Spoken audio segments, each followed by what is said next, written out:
I guess it's better late than never. So I'd like to call to order the March 20th meeting of the Sebastian City Council.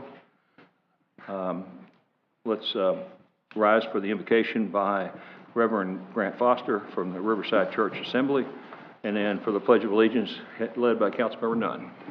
Let's pray. Father, first, thank you that we get the privilege to live in this beautiful city. We ask tonight for your guidance, direction, and your blessing on the council and the staff as they lead us and guide us. And we just pray for your blessing upon this time. In Jesus' name, amen. Amen. I pledge allegiance to the flag of the United States of America and to the republic for which it stands, one nation, under God, indivisible, with liberty and justice for all. Can we have a roll call, please? Mayor Dodd? Here. Vice Mayor Dixon? Here. Councilmember Jones? Here. Councilmember McPartland? Here. And Councilmember Nunn? Here. Thank you. All right. Are there any agenda modifications anyone would like to make? Seeing none, then by unanimous consent, the agenda is accepted. We're ready for proclamations and awards.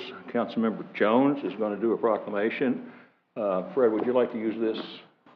No, I'll use the handheld. Use the handheld? Okay. Got it? Yeah.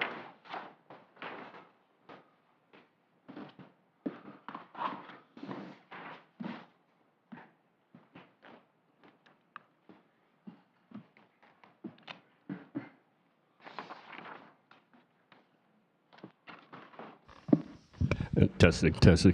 Ms. Laura, could you please come forward? Listen, I wanted to thank you all personally for what you all do for our community and the surrounding communities. You guys do great work out there, and this is why, with the support of the council behind me and the staff and the employees of the city of Sebastian, we have a proclamation for you. All right, no tears. If I can hold it, right? Proclamation recognizing Laura Laporte and Laporte Farms. Whereas Laporte Farms is a uniquely beautiful petting zoo and a farm-like setting located in Indian River County, Florida, that was established in 1994 by a Sebastian resident, Ms. Laura Laporte. It is set on an estate of 5 acres that is handicap accessible.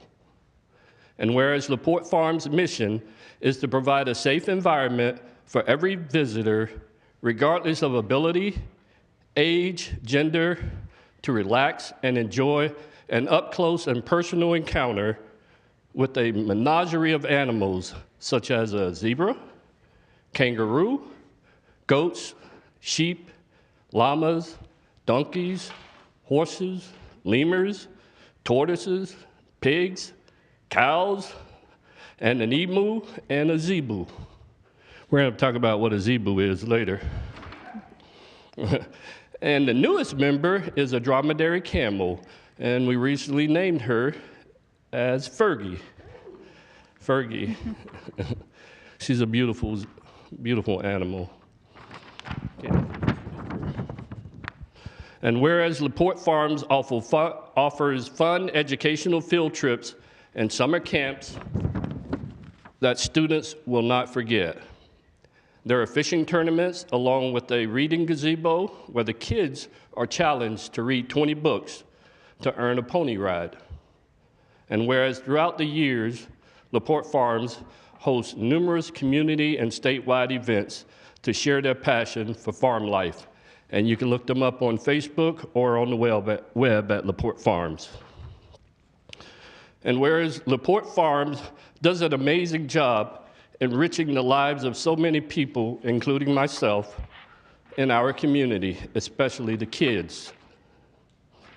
They make you feel like a part of the family when you go to Laporte Farms. Now, therefore, it be proclaimed by the Sebastian City Council that we recognize Laura Laporte for providing over 30 years of magical memories and experiences to our community, adopted this 20th day of March. And it's signed by all of us. And I understand that you have a birthday coming up at the 31st of this month? Okay, so I have something for you. We're going to do an early birthday gift. It's nothing fancy.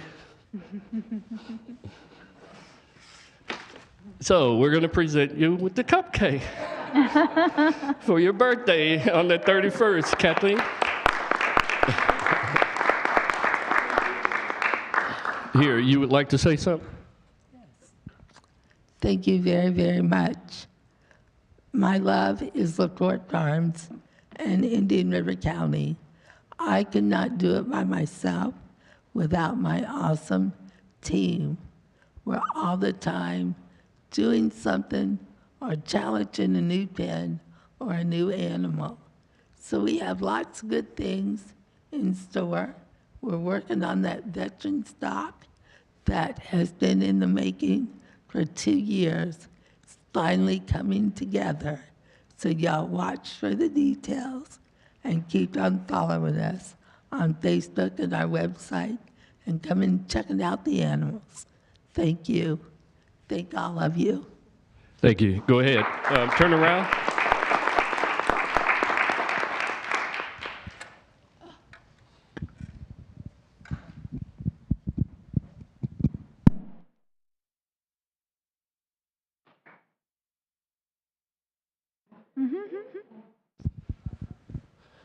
You can't hear, but you can watch, Tessie. Thanks to Avery for going out to LaPorte Farms and doing that video for us. Thank you so much, Avery. Way. So that's what my goal is. My name's Laura LaCourt, Laura Lathrow LaCourt. I'm the owner, the founder. We're at 7700 129th Street, Sebastian. I've been doing this for 30 years. I've got muscular dystrophy. I was raised on a ranch, and Social Security just couldn't pay my bills. And I loved animals, so it was my therapy. Animals seem to bring out the joy and the happiness and take the stress away. So that's what my goal is, to see the smiling faces, children that come in, veterans that's having a bad day, with special needs, just everybody. 2015, I had a stroke. I was declined to receive electric wheelchair. So I figured other people would have the same problem with insurance. So I put an ad out that I had a medical loan closet. And if anyone had anything to donate, they could donate it and I could lend it to those in need. I love my community. It's very important to me, the community that I love, that's been here to support me. I need to give back. We do not charge to get in, just come in and donate. We don't allow people to bring outside food in for the animals. We sell it here and they can feed the animals. We do kids fishing tournaments every 2 months. We do Easter on the farm. It's a lot of fun for the kids. We do summer camps. We got spring break camps coming on. Couldn't ask for a better life. Not easy, not cheap, and we're looking for sponsors all the time. And you can reach us on our website, portfarms.com, or give me a call, 772-633-0813. I'd love for you to come out and join us.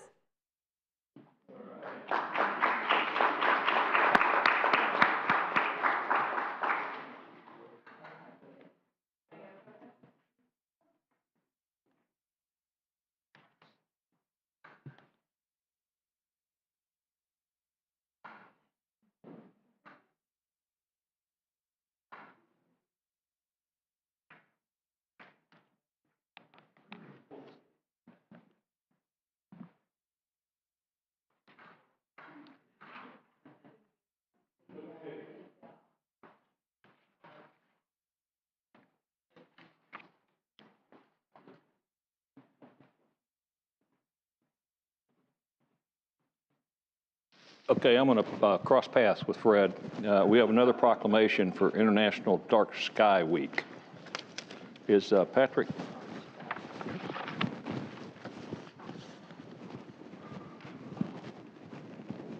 I'll put this thing in this pocket right here.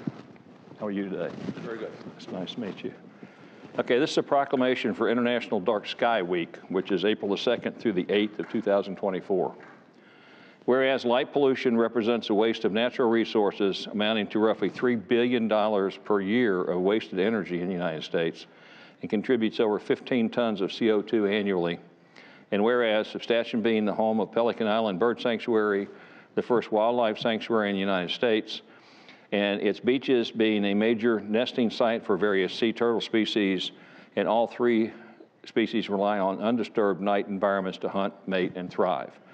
And whereas Dark Sky International, headquartered in Tucson, Arizona, has created International Dark Sky Week to raise awareness for light pollution and provide free education, resources, and solutions to the public to encourage the protection of and enjoyment of dark skies and responsible outdoor lighting. Now, therefore, I, Ed Dodd, by virtue of the authority vested in me as mayor of the city of Sebastian, Florida, and on behalf of the Sebastian City Council, do hereby proclaim April 2nd through 8th, 2024 as International Dark Sky Week in Sebastian, and ask our citizens to join in helping raise awareness and support the protection of our precious dark sky resources. In witness thereof, I have hereunto set my hand and caused the seal of the city of Sebastian to be affixed this 20th day of March, 2024. Congratulations. I'm going to give you that, and then I'll let you use this. Okay. Glasses on. Go this way if you would.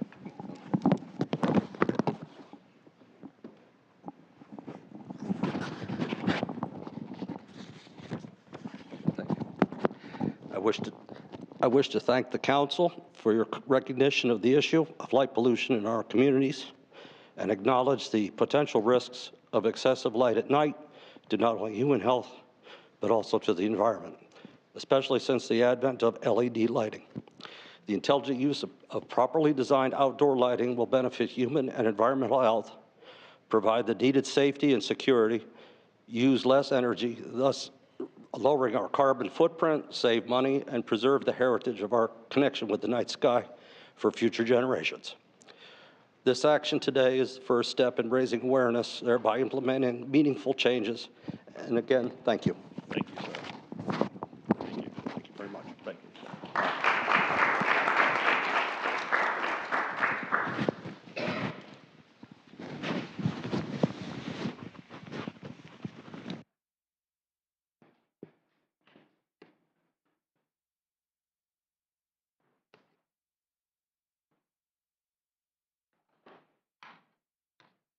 All right, and the Vice Mayor will now read the announcements, if she would, please. Sure.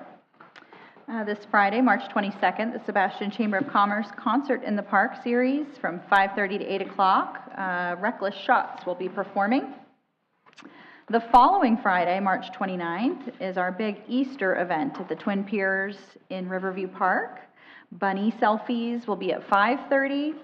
An egg hunt will commence at 6:45. Bring your own baskets. And the Sebastian Police Department will have their movie night out featuring Peter Rabbit 2, The Runaway. It's really funny. And then Friday, April 5th, so we've got all these fun Fridays. The Chamber of Commerce Concert in the Park, again, 5:30 to 8 o'clock, will feature the Sebastian River High School Band. Very good. And I'd also like to say about this last weekend, we had a really good event in the park. Sebastian had their centennial tent there. We sold quite a few coins and hats. No, we didn't have hats. We're going to talk about hats. We had people ask for hats and koozies, so we'll see what happens with that. But we had a really good community event down there, and it worked nice for the public, so it was a good event. So I want to thank everybody who worked in the tents, our clerk's staff, and some other volunteers spent a lot of time down there helping people. And I'm going to encourage the council members to all volunteer at the next event, if they can do that. People love to talk to you when you're down there. Okay, now we're on to public input. Is there anyone in the audience who would like to address the council on any item that is not currently on the agenda this evening? Seeing none. We're being let off easy. Somebody say something, you know. We haven't done this resolution yet. Anyone on Zoom? Not at this time. All right, good. Then public input is now closed. I'm going to recess the Sebastian City Council meeting and convene the Community Redevelopment Agency meeting. First item under the CRA meeting is the approval of the minutes for the January 24th, 2024 CRA meeting. I'll entertain a motion. Move approval. Second. We have a motion and a second. Any comments? All signify with aye for Aye. approval. Aye. And nay for the no. Motion passes. And now we're going to do the annual CRA report. And our CRA manager is down there, Alec Bernard, and so we're going to let her take over. Good evening. So what you have before you is the annual CRA report for fiscal year 22-23 in accordance with Florida Statute 163. I can't remember the numbers behind it. 371. And be happy to answer any questions you have. Staff recommends approval of this item. Does anyone have any questions of the staff on the CRA report? No. No. No?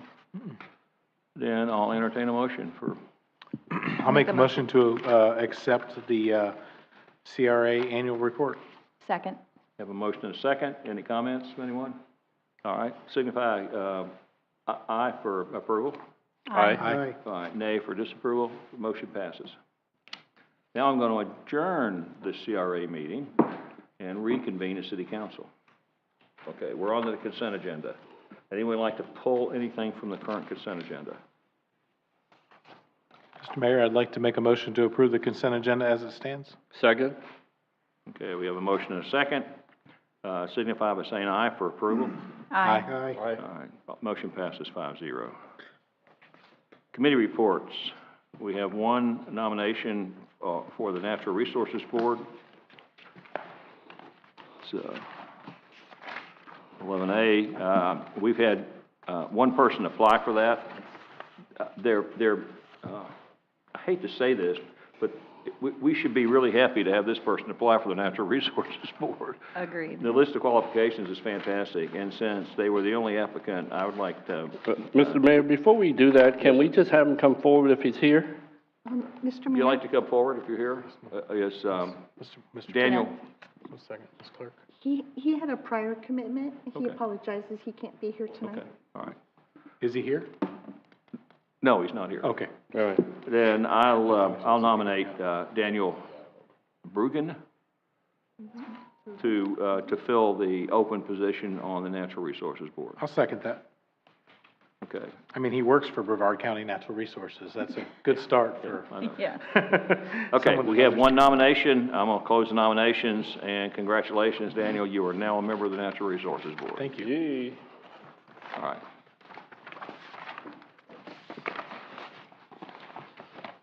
Go on to public hearings. I'm going to open 12A. I'm going to open the public hearing for resolution number O2406 and O2405. We'll do them together. Or should we do the first one? I'll read them together. Okay.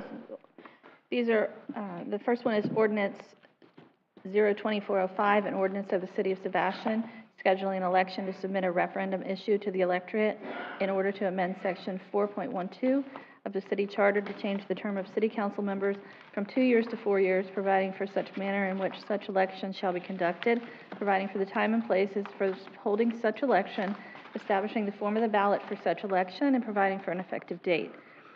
Ordinance number 2406 is an ordinance of the City of Sebastian scheduling an election to submit a referendum issue to the electorate in order to amend Section 2.12 of the city charter to provide for majority vote by the city council to pass agenda items, providing for such manner in which such election shall be conducted, providing for the time and places for holding such election, providing for the form of the ballot for such election, and providing for an effective date. Thank you, ma'am. Okay, council, I placed in front of each of you a printout of the 2011 document that was produced when the Charter Review Committee, I think Councilmember Partland was on that, and I was on it, when that was presented to the council. A long time ago, Fred. Well, we and so, presented it too, so. I'm sorry? We presented it when I was on the charter. Yeah, but, We put it on the ballot though, Mr. yeah. The 2011 document that was presented by the attorney at the time, Mr. Ginsburg, is a little bit more detailed than what we've got in our packet. Basically, what he did was he established the rules under which the 5 council members would be elected under this new provision of 4-year terms. If you look at the document that I passed out, and if we can, maybe we can put this on the overhead so people can see it. Can we get... Brian's got his.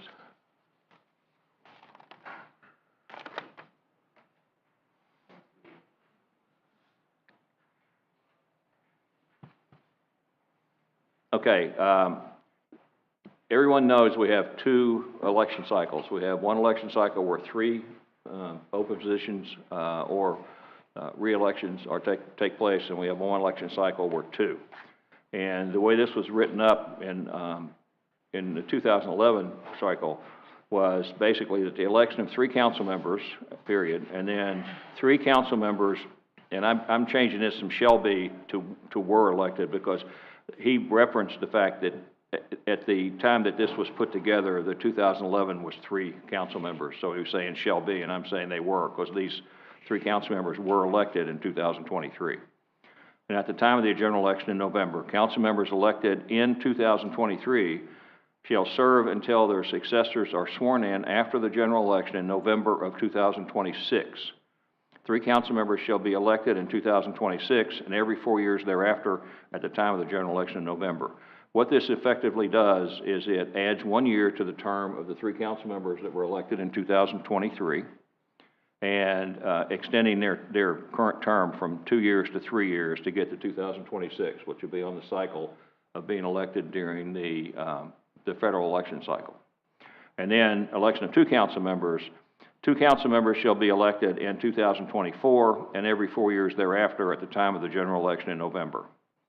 And that's basically covered the 2 people, the 2 elections candidates that are elected in 2024. So I'm proposing that language be used. Our attorney will certainly, I know Mr. Ginsburg felt that this was legal and was okay, but our current attorney will certainly have to evaluate this if we decide we want to go with that. The C part of this that you can see is at this time in 2011, there was also the Charter Review Committee proposed 2 consecutive term limits. I'm not proposing that we do that unless the council feels like they want to talk about that. So that's the proposal that I would make, that we change the language that's in our current document too. So council, if you have any comments or anything you want to say? Mr. McPartland, we'll start with you. I guess, I understand, about going from 2 to 4 years, it does make sense. This would go out to the voters. The only thing is I think about is because I was elected in 2023. You're adding a year. So is that legal, even though this is going to be voted on, to give us an additional year? It just seems a little different to me. Well, that was evaluated by Mr. Ginsburg at the time that he wrote this, and he felt that it was legal, and I'm sure that our attorney can come back to us and give us some input on this if we go. It's the only way to get to the 4-year term without off-year elections unless we have another off-year election in 25. Mm-hmm. But even if we have one in 25, then we have to elect those people in 25, and then their next term would start in 26. If you want to get to the even year election cycle to stay with the federal and state balloting. So Mr. Ginsburg felt like that was legal to do that. Right. So I have no problem. It will go out to the voters, and the voters decide on the thing. So I have no problem. Okay, Fred. No, because when I was on the charter, we were trying to do this very same thing, and it was very difficult how to word it to mix in the years so you get that overlap out of there so that you can be on a regular schedule. And of course, the council at that time didn't want to listen to it, but I think this is the right way to go. We're one of a few cities that do have those 2-year terms, and most cities have the 4. And not only that, though, it costs us a lot of money to have an election every single year here in this city, and look what our employees go through when every year they could have a new council. Think about the manager and everybody else. Every year, they could have a new council. And so the continuity is not there with this every year not knowing who's going to be up here. And it's very important for us to get the work done because it takes, when someone new gets elected, it takes a year or two just to get your feet under you to understand what's going on. So it's important that the public understands that this is very difficult. It's not easy to come up here and do what we do. And it's a big learning curve. And 2 years is just not enough time to really understand what's going on in the city, know the staff, every single thing that's happening. So I'm definitely in support of that proposal. Okay, Vice Mayor Dixon. I think I'm the odd one out here. I mean, I understand your reasoning, but at the same time, I understand that there may not always be people up here with the best interest. Sometimes people slip through the cracks, and that's my concern. Having someone up here for longer than 2 years who could be doing bad things or bad votes or bad judgment for the city. So I am not sold on the 4-year terms. As much as I agree with, it takes a while to really get a solid understanding of how things work, and it's exhausting, the idea of having to campaign again. However, just genuinely thinking about the city and how easy it is for people to be, you know, to slip through the cracks, and how hard it was to remove people when something so bad happened, that's my concern. Okay, I understand that. I really do. Mr. Nunn. Yes. You know, I'm for it. I agree with Fred on this. Being part of getting rid of the original problem that we had was a very unusual situation. It was an election of 3 people that all had their own interest at heart and not the city's. And as a community, they were able to deal with that problem. Once again, we're not changing the term. We're giving our citizens the opportunity and let democracy work to make the decision themselves. And if they see the benefits of it, the financial benefits, then they will vote to go 4 years. If they don't, they will vote to go 2 years. I don't think there's a better method of handling this than us saying, here's the option, here's why we think it's a good idea or not a good idea, and let the citizens decide. It's awesome. Okay. I just want, you know, we've had one, I don't know how to call it, what I call that incident that happened in 1920. Anomaly. Yeah. I will say, though, after attending a lot of these Florida League of City trainings between EMO 1 and EMO 2, and then our latest leadership one, you know, we're actually very fortunate, our council. I've learned, you know, there's dysfunctional families, right? And there's very dysfunctional councils. We're actually probably the highest functioning council from what I've heard through many conversations. You know, when we go to these trainings, they never allow us to sit anywhere near each other if we happen to be there with one another. So we meet all of these people from other cities. And the stories we hear, I guess, you know, that's why I know that, you know, yeah, that was very much an anomaly. However, there's other people out there who are either very difficult to work with or have very differing opinions, and I think we're very fortunate up here. And I just would hate to have a bad apple sitting up here for 4 years. Okay. That's all. She just gave a pitch to not approve this. Sorry. I was going to mention, and I agree with Kelly on that part. We are lucky as a city. You know, there's so many communities out there that have rich investors that run for council because they have personal interest at heart. And I'll be honest, over the past 20 years, I don't know that we've ever had that person. Right. You know, I'm not talking about the anomaly. We're leaving that out. That's its own thing. But that we've ever had the rich, you know, real estate guy, that woman, whatever, that decided to get on council because they needed to address personal interest and growth in their own mind. I think most of the ones I've seen over the past 20 years, they've just people in the community that just want to be involved. So, including all of my coworkers up here now. So I think put it to the citizens. Just my opinion. Let them decide. Yeah. Yeah, Mr. Mayor Dodd? Yes, sir. If I may, I honestly, by being on the charter and being the chairman of the charter, and we presented some changes to the council during those times, and the council did not listen to us. We were a citizen committee, and this is what, something like this, it needs to go on the ballot and not let the 5 of us to decide. We need the citizens of this city to make that decision. And by us keeping that decision away from them, by not putting it forward, I think we're doing a disservice to them.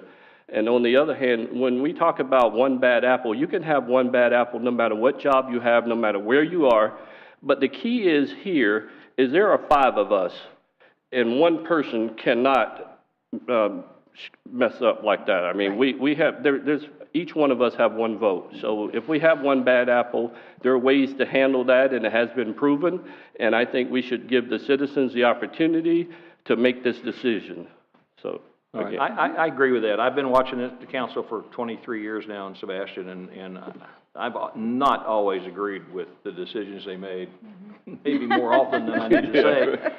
But I've never felt like, with the exception of the one time, I never felt like that the council members were trying to be destructive to the city itself in any way.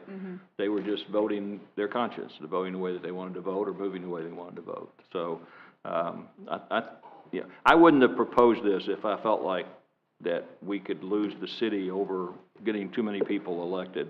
I'm hoping that the voters have gotten a little bit more educated after one time falling for all that. And I know personally, I don't plan on ever during an election cycle allow somebody to say the kind of lies that were said in 2019 about the city.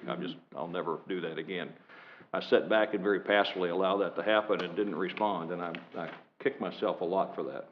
A lot of us didn't respond to any of that. So, okay, Madam Attorney, if we approve this change to this, you can work with this, and then If that's your direction, that you want to make it so that it's in line with no off-year elections, I will go back and vet it. I have, some concerns with respect to affecting terms that are on the ballot which are not approved by the charter change yet.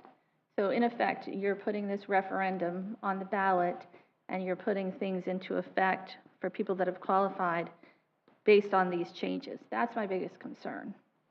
but if So it's effectively retroactive with Yeah. respect to people who are on the ballot this fall. And I don't know that you can legally do that, but I'll vet it. I'll bet, okay.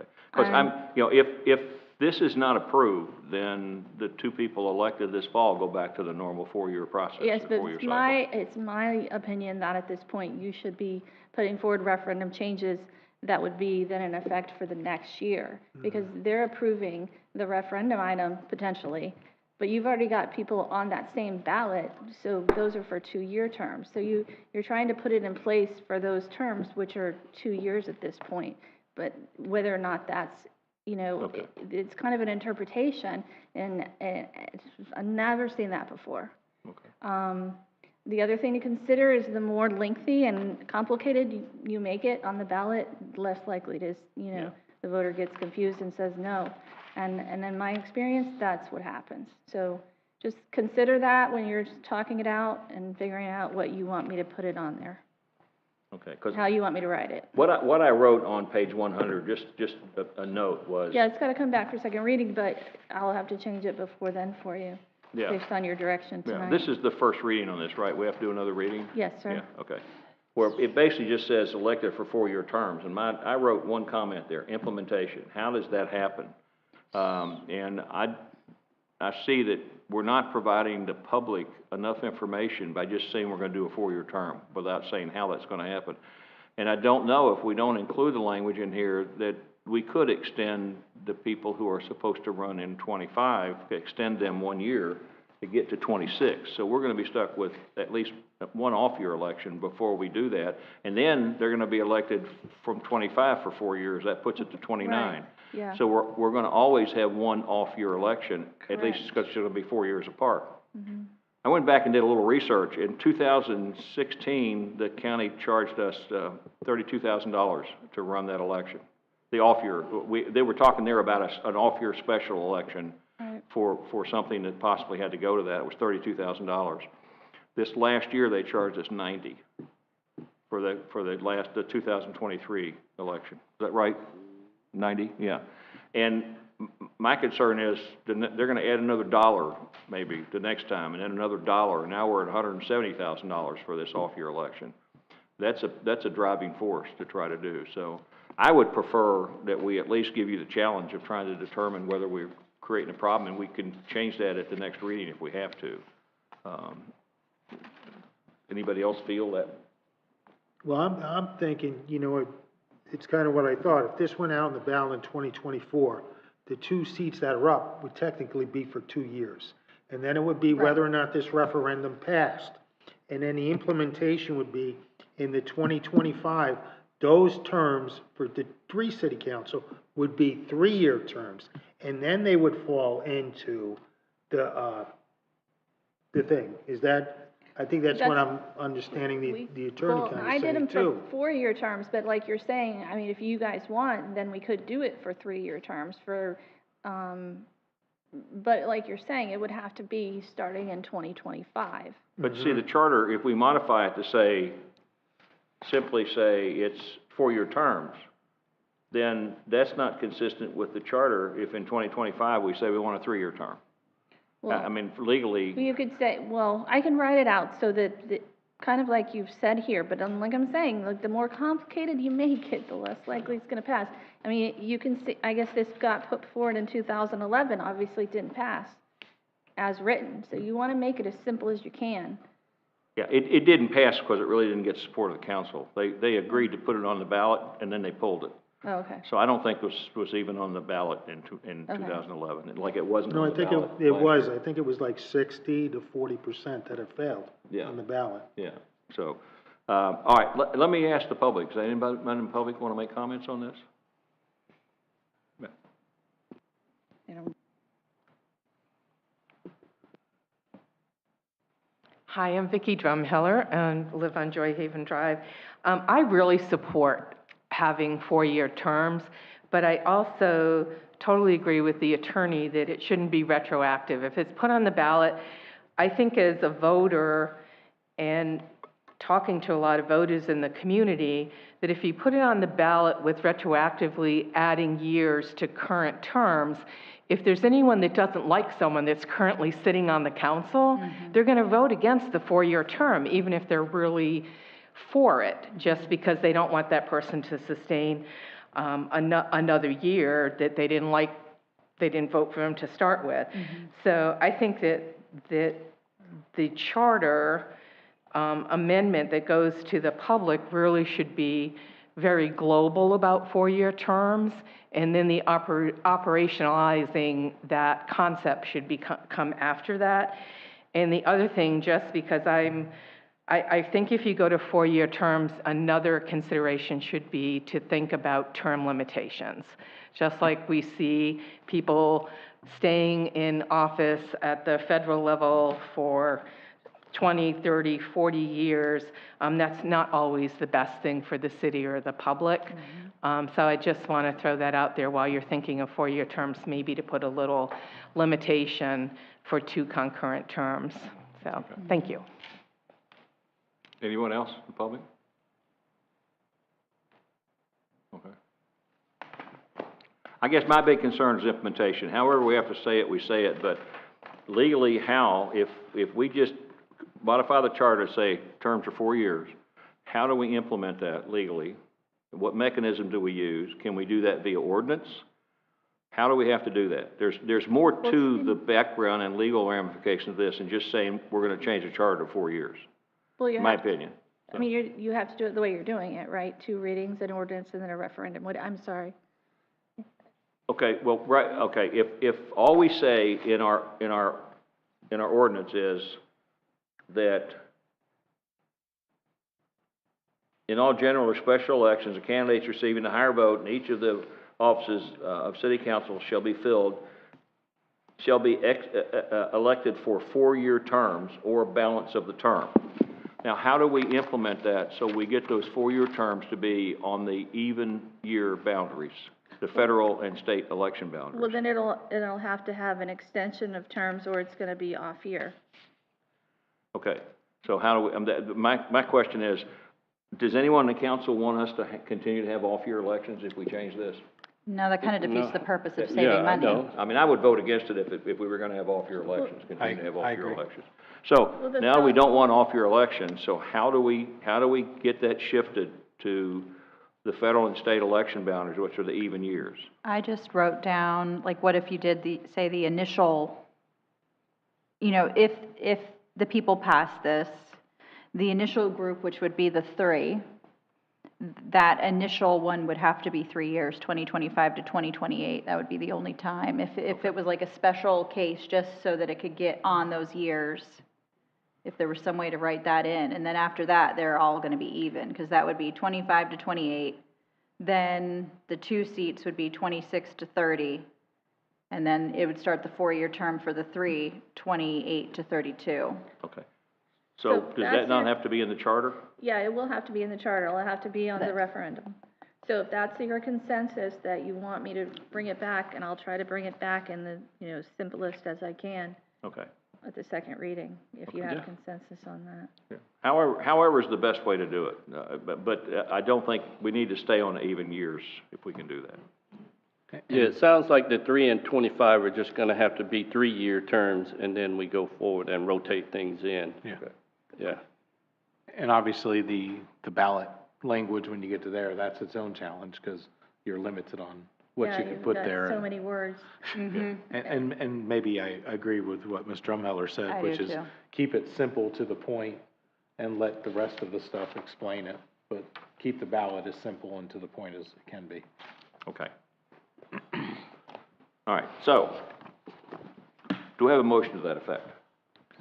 I make a I think motion. we should, 2 things here. Did we cover the first one? yeah, we have a couple things. We And get then the term second one. limits, I think we should discuss, Yeah. if we're going to go with Well, I'm 4 talking years. about on just this one. We have to vote on each ordinance separately, even though we're talking about them together, correct?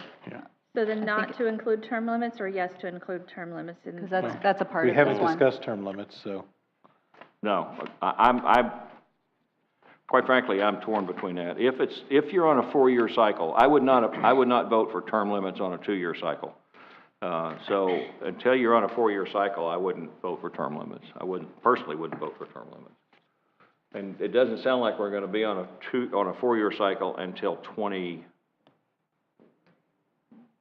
until 2030. I know, I just don't see our residents passing it if we don't have something in this saying something about term limits. When is the next charter review board? 2 years, isn't Yeah, Two but more you- years, yeah. right? So if, it? It's next year? well, see, that works out perfect. If this passes, then the charter review board could possibly add that to their list of items to bring forth. Yeah. And if they deem it to be reasonable, then we can implement, at that time, which would kind of fall in line with the whole 4-year cycle in the future, so. The problem I see with if you do term limits is, there are some communities that are having trouble with people that will run. I know. So when you talk about, you might then elect somebody who's not good, and they be in there for 4 years, and they may not do something egregious where they could be recalled. So that's, I do understand people don't want to have the term limits, but there's something to be said for the institutional knowledge that you have. And if things are going well, that's good. So, but again, a lot of communities, like the city of Fellsmere hasn't had an election in how many years, how many times now? I mean, it's gotta be 6 or 7 years. And that's just because the amount of people that run, that's it. And so you might see, especially up here, you'd have 3 individuals here, if they went going, would be off. So they'd have to take a back seat, so you would have 3 brand-new people coming on for a 4-year term. So you have to be careful what you get. It actually would be you and the mayor on the first one, and then that would be, if Fred and I both ran, that would be our last election, because we would term out as well. So in a period of a couple years, 4 people would be off, and then Kelly would have obviously still have more time, but yeah, it would, She would be in control. she would be in control. So yeah, no, it would definitely be a lot. Okay, I have another person, and I know I went back to the council, but this is the kind of thing we need to get feedback from. My name's Terry again. I couldn't let the evening go by. My comments are term limits, and I would like you to consider that if you do pick term limits, that you don't make them as narrow as you might propose. I know of one other commission in this county where someone's been there for 30 years and they have contributed beyond expectation. And if you had term limits, you might not have had Ken.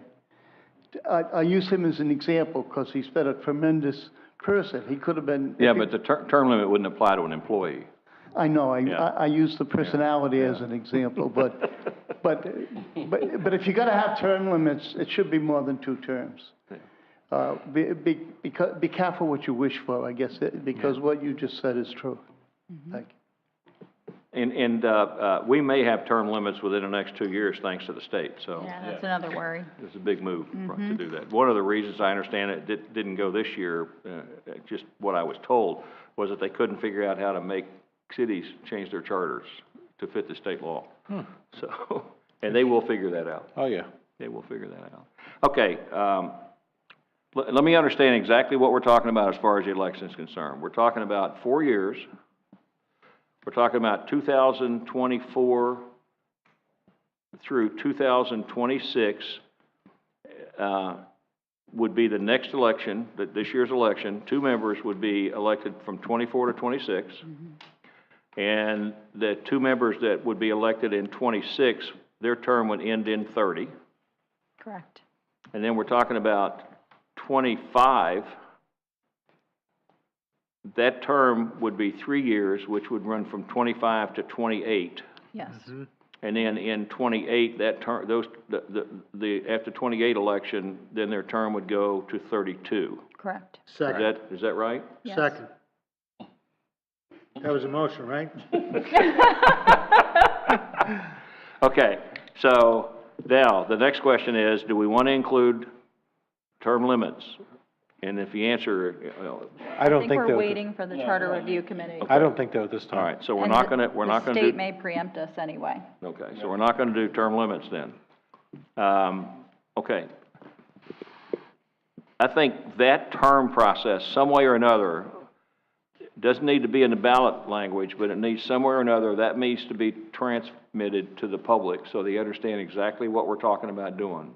I think if they transmit to the public that the 3-year initial is to save money in the cost of elections, just to get it on the state and federal election cycle, that would help them understand the reasoning.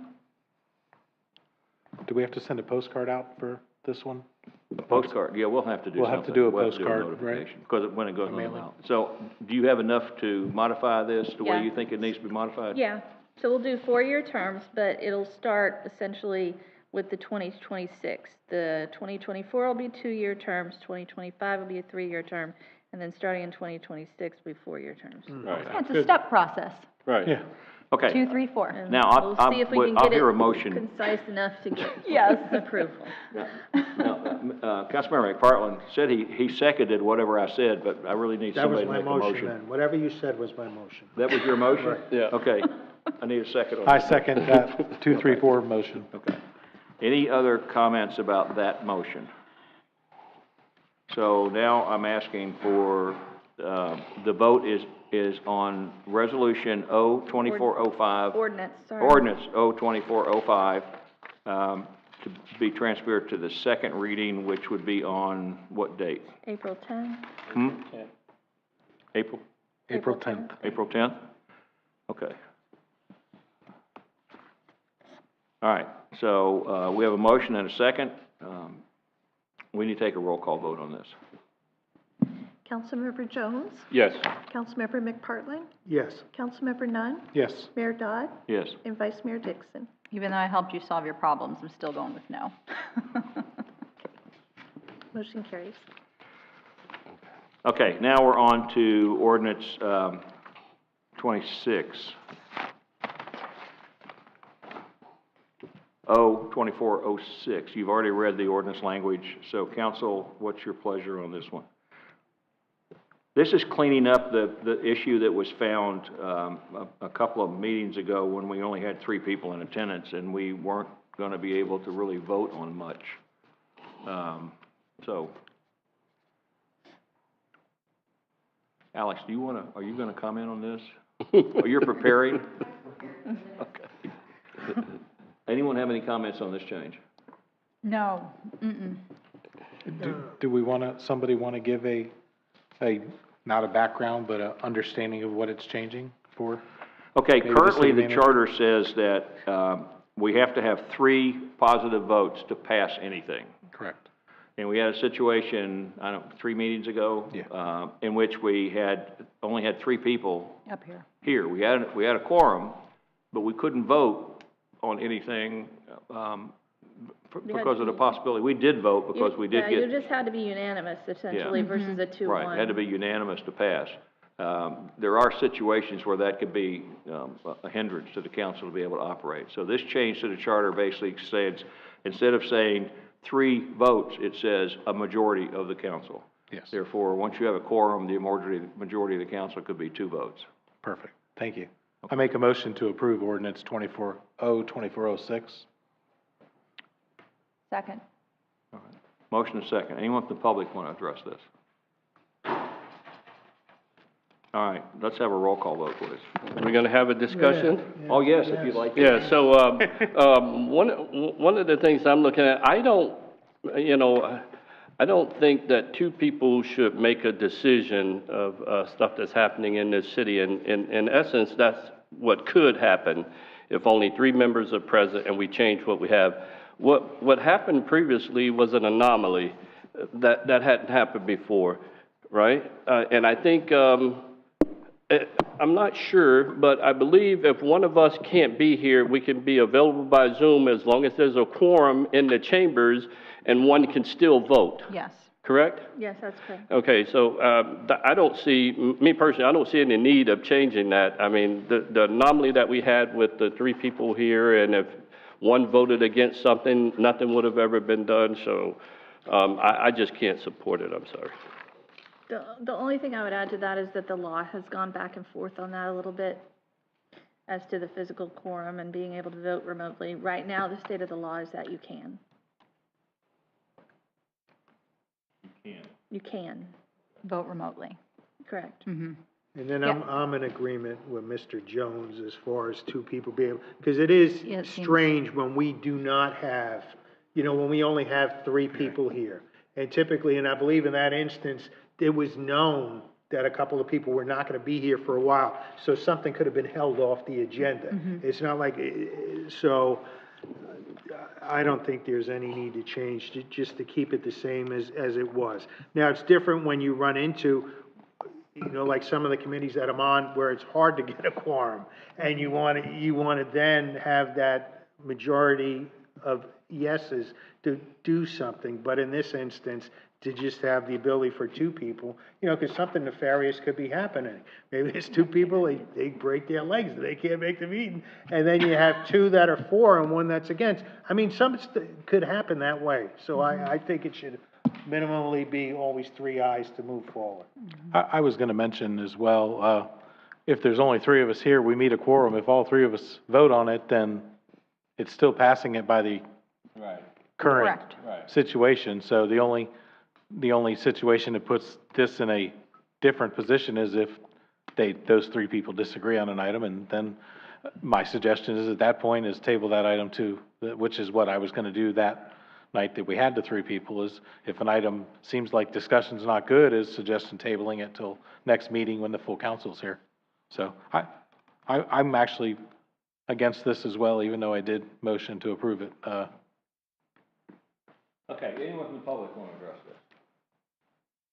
All right, we have a motion on the floor. If we're going to vote on it, I think I know where the vote's going to go. Mm-hmm. Can you cover roll call, please? Councilmember McPartlin? No. Councilmember Nunn? No. Mayor Dodd? No. Vice Mayor Dixon? No. And Councilmember Jones. No. Okay, so we're not moving forward with that. Unanimous. Unanimous. Imagine that. Okay, there is no unfinished business, we're in the new business. This is not quasi judicial or anything, this is just this is ordinance number 02404. Gotta turn that on. 02404, would the attorney like to read the? Sure. Ordinance number 02404, an ordinance of the City of Sebastian, Florida, amending Land Development Code Section 54-2-3.6 regarding procedures and criteria for mobile food establishments, providing for severability and repeal of laws in conflict herewith, providing for codification, scrivener's errors, and providing for an effective date.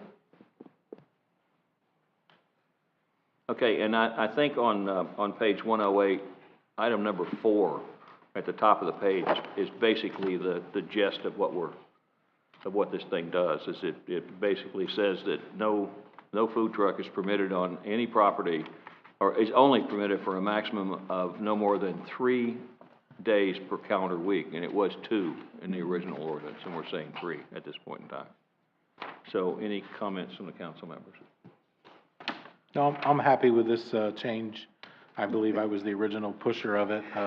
It gives somebody the ability to work an entire weekend at a site, which Friday, Saturday, Sunday, which is what the goal was of this to begin with, so.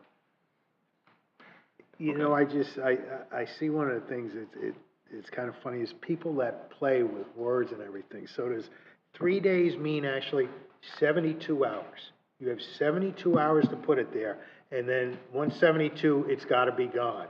You know, because I could see that coming into play. Is you told me I had it 3 days, but I put it here and I didn't start open. It wasn't officially until this time. So does the 3 days mean 72 hours? Does it mean 3 business days? Does it include? It's just, I just see somebody trying to push the issue and play games with what this says. During the planning and zoning meeting on this item, that was pushed and that was played. And it was made pretty clear during that meeting that the code is written so that the trailer, truck, whichever it may be, can only be on the property for 3 days and then must leave the property under the current ordinance for that period of 7 days. So that's actually 3 consecutive days, is what I'm. Yeah, 3 consecutive. And maybe it should say no more than 3 consecutive days. I would just be concerned with, if it says 3 consecutive days, then someone may say, well, I'll do day 1, day 3, day 5. Consecutive means in a row. It means sequentially. So you got to do, consecutive means Monday, Tuesday, Wednesday, Thursday, Friday, Saturday. Correct, but I think that they would utilize that as saying, well, I'm not consecutive. I'm using it 4 days a week, but at no time am I doing more than 3 consecutive. So I think we just need to be careful of that. If we say consecutive, they can then use day 1, 3, 5, and 7. Okay, if we say no more than 3 days per calendar week. I see what you're saying. Then they could move it onto that property on Monday, move it back on Wednesday, move it back on Friday. No. And that's 3 days. That's 3 calendar days Well, during the correct, week. yes, they could have it Monday, Wednesday, Friday if that's what they want. Correct. But it has to be gone Tuesday, Thursday.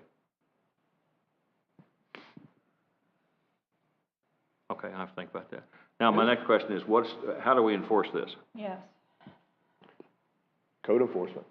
And what is the parameter under which code enforcement is going to enforce it?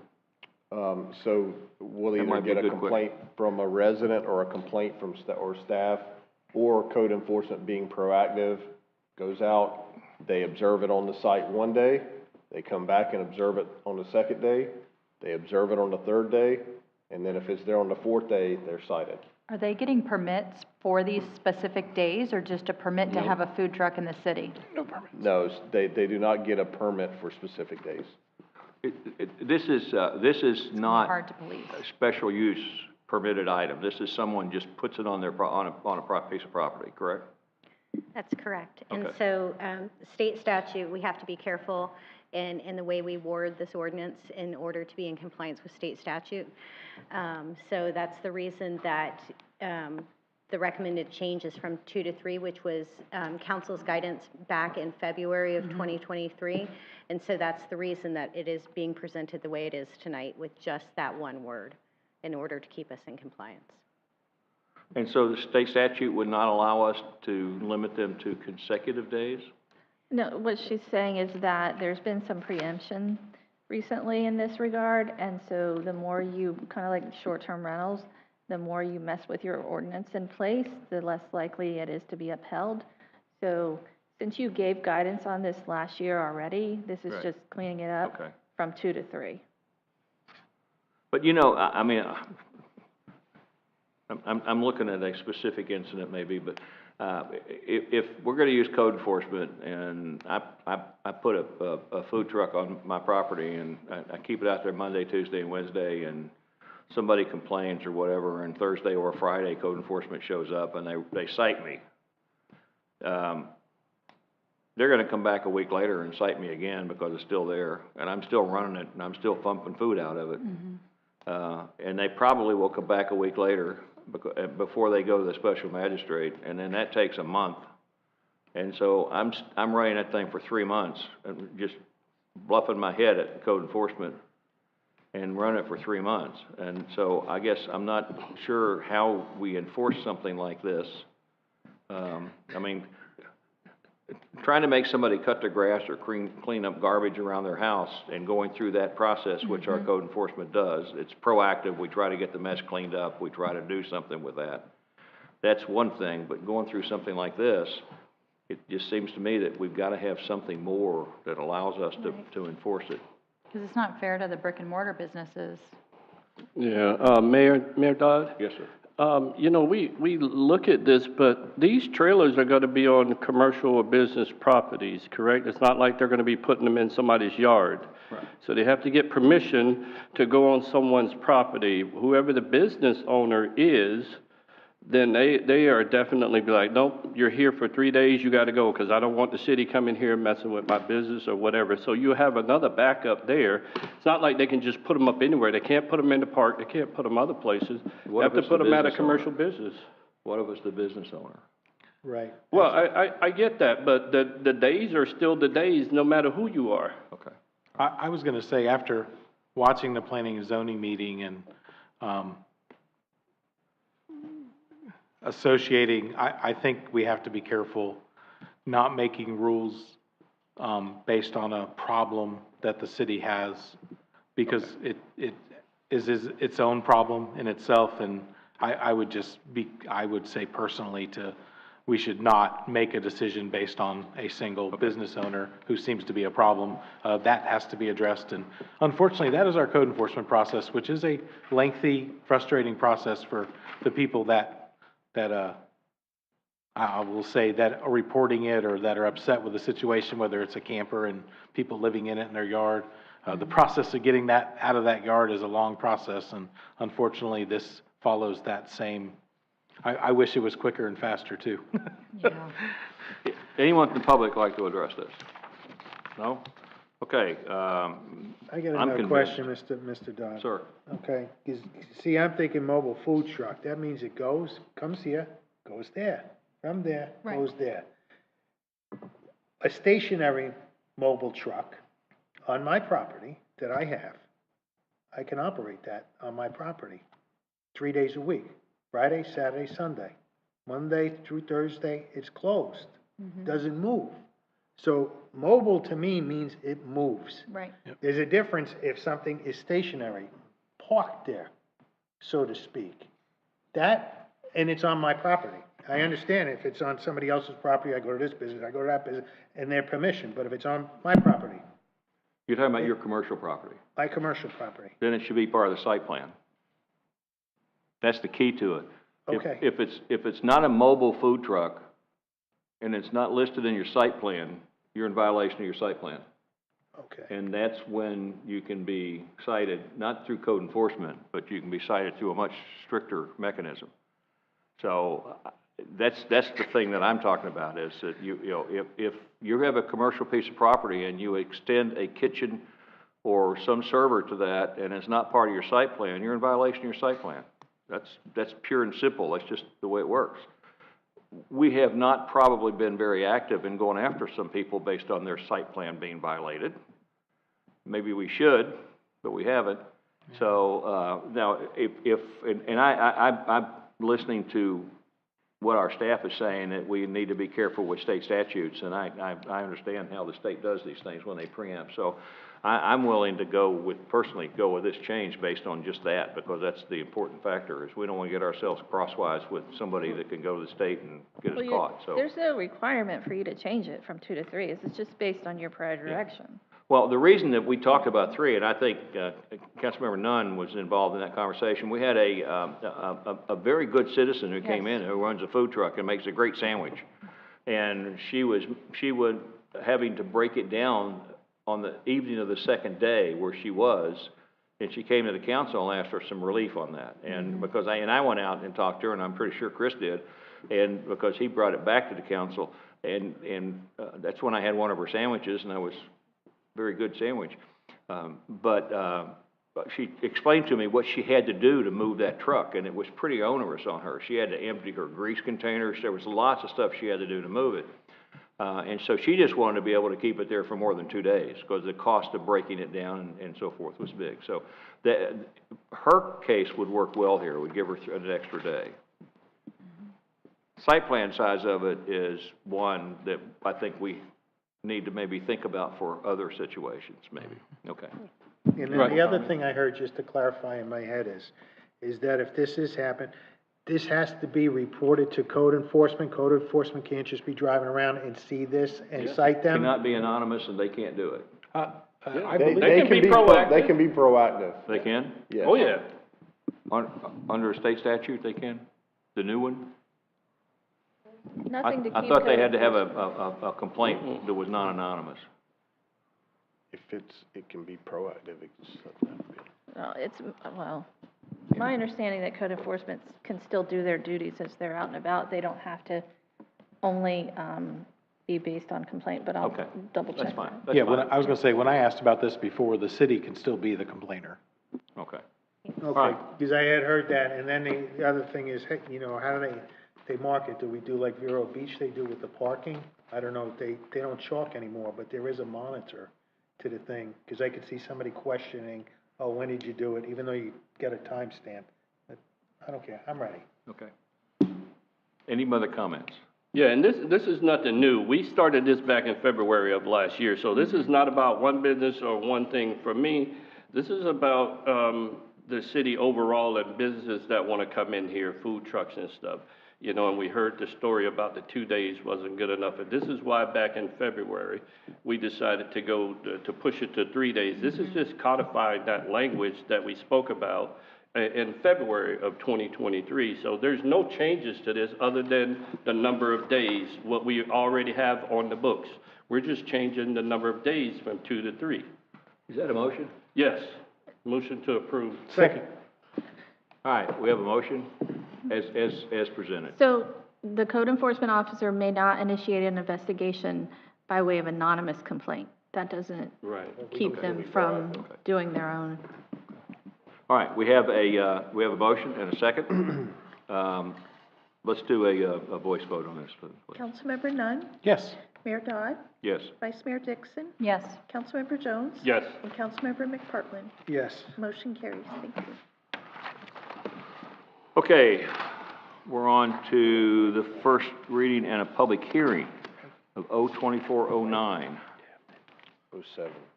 07. 07. Ordinance number 02407, an ordinance of the City of Sebastian, Indian River County, Florida, providing for the codification of meeting procedures as established in Resolution R-2402, repealing Resolution R-2402, providing for repeal of all ordinances, resolutions, or parts thereof in conflict herewith, providing for codification, severability, scrivener's errors, and an effective date. So, do you want me to go ahead?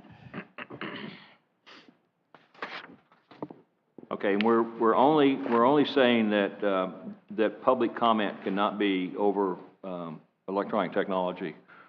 Right, so this is an item that is being brought forward based on our discussion at our work session that we had back on January 24th. And there were several items that council gave me direction to bring back to you. This ordinance makes the following changes. It eliminates public comment via Zoom or electronic participation. It implements speaker oath cards, and it implements the changes that were enacted in Resolution R2402 back on January 10th. Basically, what we're doing is putting the stuff in Resolution 2402 into the code so that someone could find it rather than needing to get a copy of the resolution. And then we're also making changes that would only be able to use public comment via Zoom if there's a state of emergency, and council members would be able to use electronic means to be here due to extenuating circumstances.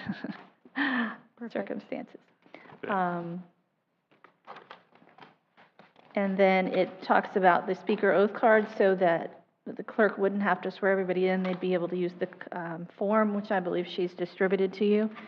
And that's essentially those changes. Okay. This does not, this confirmation does not change Zoom Get your participation mic. for Chris, members of. your mic.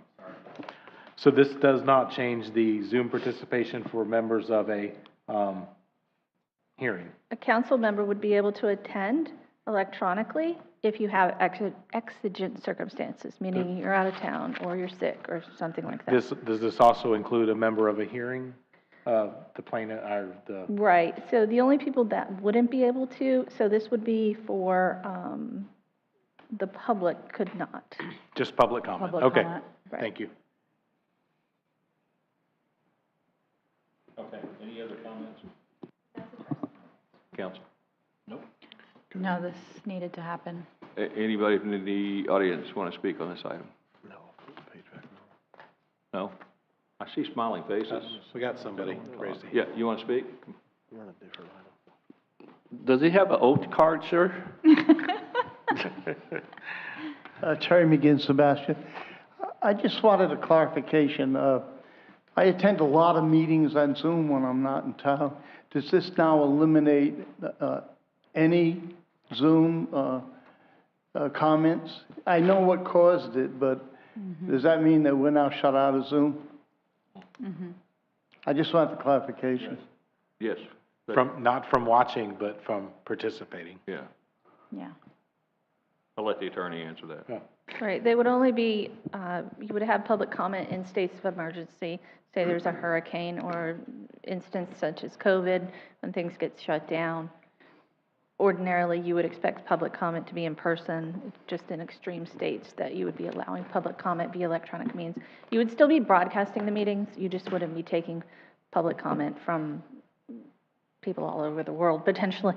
Yeah, Right. now, you're talking about all public comment, not open comment for non-agenda items, which we don't have in a lot of our committees. But on an item Right. that a committee is discussing, for example, planning and zoning is discussing an item, we're also excluding Zoom-based input to that. Is that correct? This would be across the board if Across you the pass. board. So that's baby with the bathwater, basically. Yeah. And the council couldn't consider having an opportunity to shut off the comment instead of just excluding everything. I guess Well, it's a we can shut pretty it off. extreme. It's a pretty extreme. I know what happened. It was 2 weeks ago, but, Yeah. all right, so,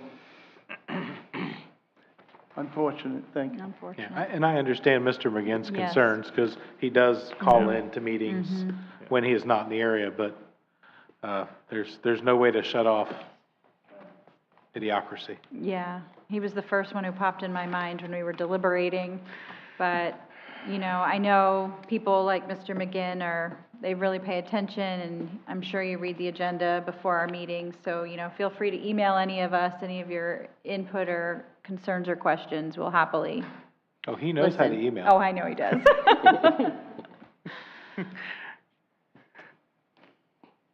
It's unfortunate, people always ruin it for everybody. Yeah, and that's fine, Terry. If there's a meeting that you can attend, you can get the agenda before. I'm pretty sure you would get that. If there's something that you would like to speak about, or anyone would like to speak about, they can always send us an email and say, I'd like this to be discussed, and that type of thing. So Right. we're not going to shut everybody out completely. Still have the opportunity to send us an email or call us directly and say, on this item, I'd like to talk about this. I'd like for you to speak on this. So. Okay. Any other comments? I'm torn. You're torn? You know, because, I mean, Zoom came about as a result of COVID, and it opened up a lot of things, and it just seems, you know, we have a lot of engaged citizens that are out there, and and I even think about myself, you know, I wish other boards had the Zoom opportunity. It seems like we are like one of many, and just for a couple of comments that kind of broke it down, to eliminate that, because it has caused engaged citizens. And I just think about myself as sometimes, you know, when I'm at a county commission meeting, there's you know, I read the agenda, but it's when something happens and I'm actually there, then I can get up and I can say something during public comment. But if I'm watching in my office and I'm like, wow, that I really want to ask this, I can't do that now. So I'd hate to get rid of it. I'm going to make a motion, Mr. Mayor. Can I? Sure. Oh, why not? Go ahead. I'm going to make a motion to not approve Resolution R2407. I've had a change of heart, and I kind of feel like I know we've had some challenges, a couple, but they've been minimal, and I think it takes away the good from, we do have some of our environmentalists that like to talk on things, call in, and they kind of stay away from meetings because of health reasons, and we do have some snowbirds that do like to pay attention to what's going on in their city when they're not here, and I don't want to take it away. We have a motion. Do we have a second?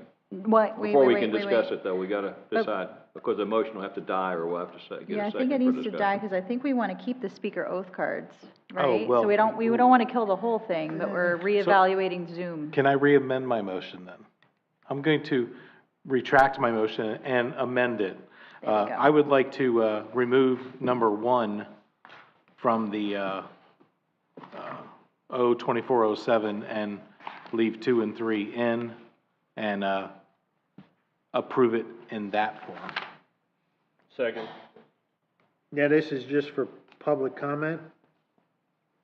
So the only thing we're doing is removing the Zoom portion, and we're leaving the other changes that we made and the speaker oath cards. Right, but I mean, we're talking about everything, or just when there's public comment? Because like sometimes I may think I'm not gonna speak on this topic, all of a sudden they say, boom, public comment. Do I gotta fill out an oath card before I can come up here? I think, and Ms. Attorney can verify, but I think the speaker oath cards are only for hearings, I think are they that's not? for They're for quasi-judicial. Quasi-judicial hearings? They're only for they're only for quasi-judicial. Yeah, that's the way it's written. You can change it however you want it. Yeah, so they're only for quasi-judicial. So I Okay, think so that anything covers. else you don't All right, need to before we speak go with? any further, though, Okay. your motion, because we have to keep the order here. My motion is to approve O2407 for items 2 and 3 and removing item 1. And my second still stand. Okay. All right, we have a motion and a second. Anyone from the public want to comment now that we have a motion on the floor? Anyway? No? Okay. Let's have a roll call. Mayor Dodd, Yes.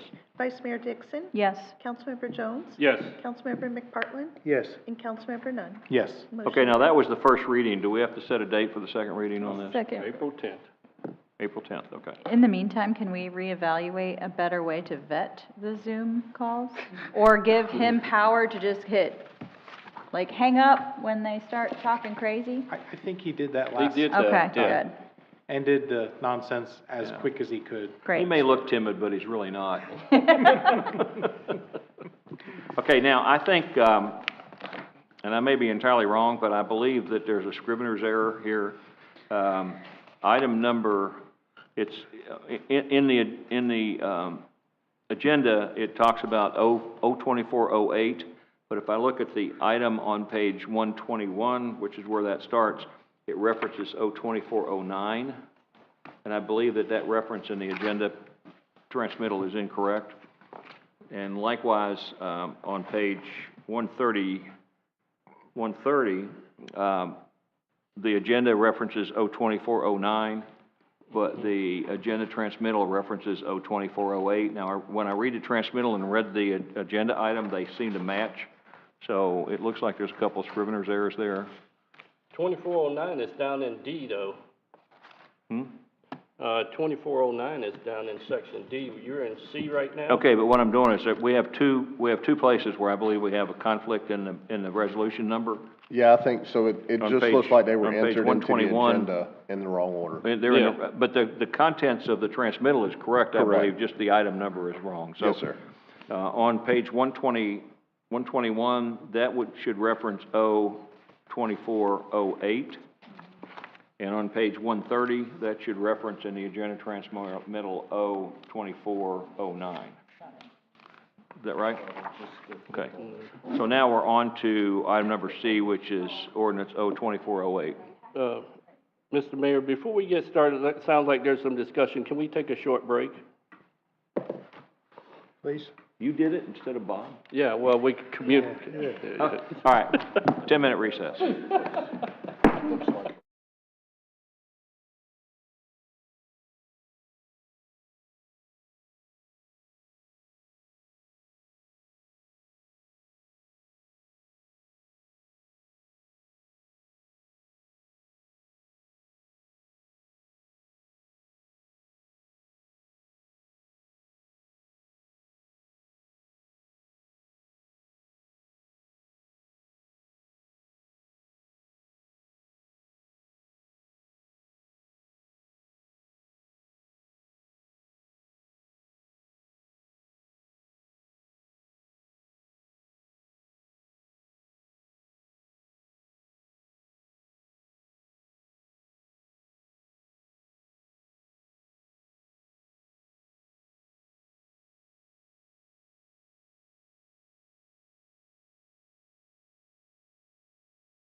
Okay, I've been told, by, the county, the city, manager and the city attorney that what I really need to do on these two items is I need to do an agenda modification. If, the council would permit this, I need to move item, 14C to 14D and move item 14D to 14C. Because the whole detail in the packet was switched between those two. Right. So we're gonna hear, ordinance O 2409 and Right. then hear O 2408. Okay. Okay. Okay? That's good. So if you would, and then the page numbers would change on these two items. And I'll need to get I'll make a motion to modify the agenda as I just stated. And we'll need to Second. vote on that. You have a second and a motion. All in favor signify by saying aye. Aye. Okay, same sign, we're passed. All right, now, so we're on to item number 04-2409, which in our agenda packet and is item D under 14. Okay. Thank you. Ordinance number 02409, an ordinance of the City of Sebastian, Indian River County, Florida, providing with the codification of meeting procedures as established in Resolution R 2035, providing for repeal of all other ordinances, resolutions, or parts thereof in conflict herewith, providing for codification, severability, scrivener's errors, and providing for an effective date. Okay, So- I really like the changes that have been made to this, especially item D, which talks about substantial evidence. I've noticed in some of the cases of things coming before some of our boards, they tend to get off on the get out of the substance with this, and item number D kind of puts that back in line. So this actually not a change. This was, that was just highlighted, Okay, as written by the prior city attorney. This is just codifying that resolution, and that's underlined language. So the only change I made to this is in swearing of witnesses with respect to the speaker oath card. okay. And so we're going to, we'll instigate the speaker oath cards immediately, once this is approved in second reading? Is Yes, that the way we'll do it? Yes, sir. Okay, all right. Anybody else have any other comments? No, they did a good job with the speaker oath Oh, cards. sorry, one more thing. Okay. It also has the time limits that you all talked about under the quasi-hearings. So it has the 30-minute maximum for the applicant and for staff, and the 5 minutes per, it's outlined on page 128. Oh, yes, I see that now. 128. Okay, yeah. So I added in where it talks about disclosing ex parte communications, I added also conflict and side visits. Okay, if we have an unusually lengthy quasi-judicial hearing, would the council or it would be Planning and Zoning Commission that does that, it's not anybody else. Would they be able to extend the time limit?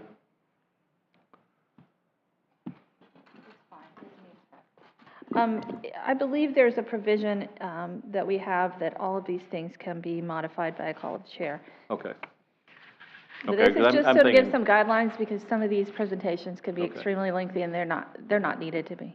Okay, so we'll have to make sure that the chair of especially the Planning and Zoning Commission gets kind of an update on how to handle that. After this meeting, or after the second reading, I'll be having sort of a training probably with the planning board and implementing these things with the boards, assuming what's passed. And then the staff also would have to be in a position to understand that they may have to, at the opening of a quasi-judicial, they may have to ask the chair to give them an opportunity to speak longer on the item if they need it. They don't usually go very long. Okay. Yeah, I mean, they have a half hour. Okay, all right. Half hour would be pretty long for staff. Yeah. We've had a couple that. Okay. Do I have a motion on this? Move approval? Second. All right. Does anyone from the public like to speak on this? Okay, let's have a roll call vote, please. Vice Mayor Dixon, Yes. Councilmember Jones, Yes. Councilmember McPartlin, Yes. Councilmember Nunn, Yes. and Mayor Dodd. Yes. Motion carries. Thank you. Okay, we're now on to ordinance O 2408. Thank you, Mayor. Ordinance number 02408, an ordinance of the City of Sebastian, Indian River County, Florida, providing for the codification of meeting procedures as established in Resolution R2215, providing for repeal of all other ordinances, resolutions, or parts thereof in conflict herewith, providing for codification, severability, scrivener's errors, and effective date. Okay. So, Anyone from the council like to ask questions on this item?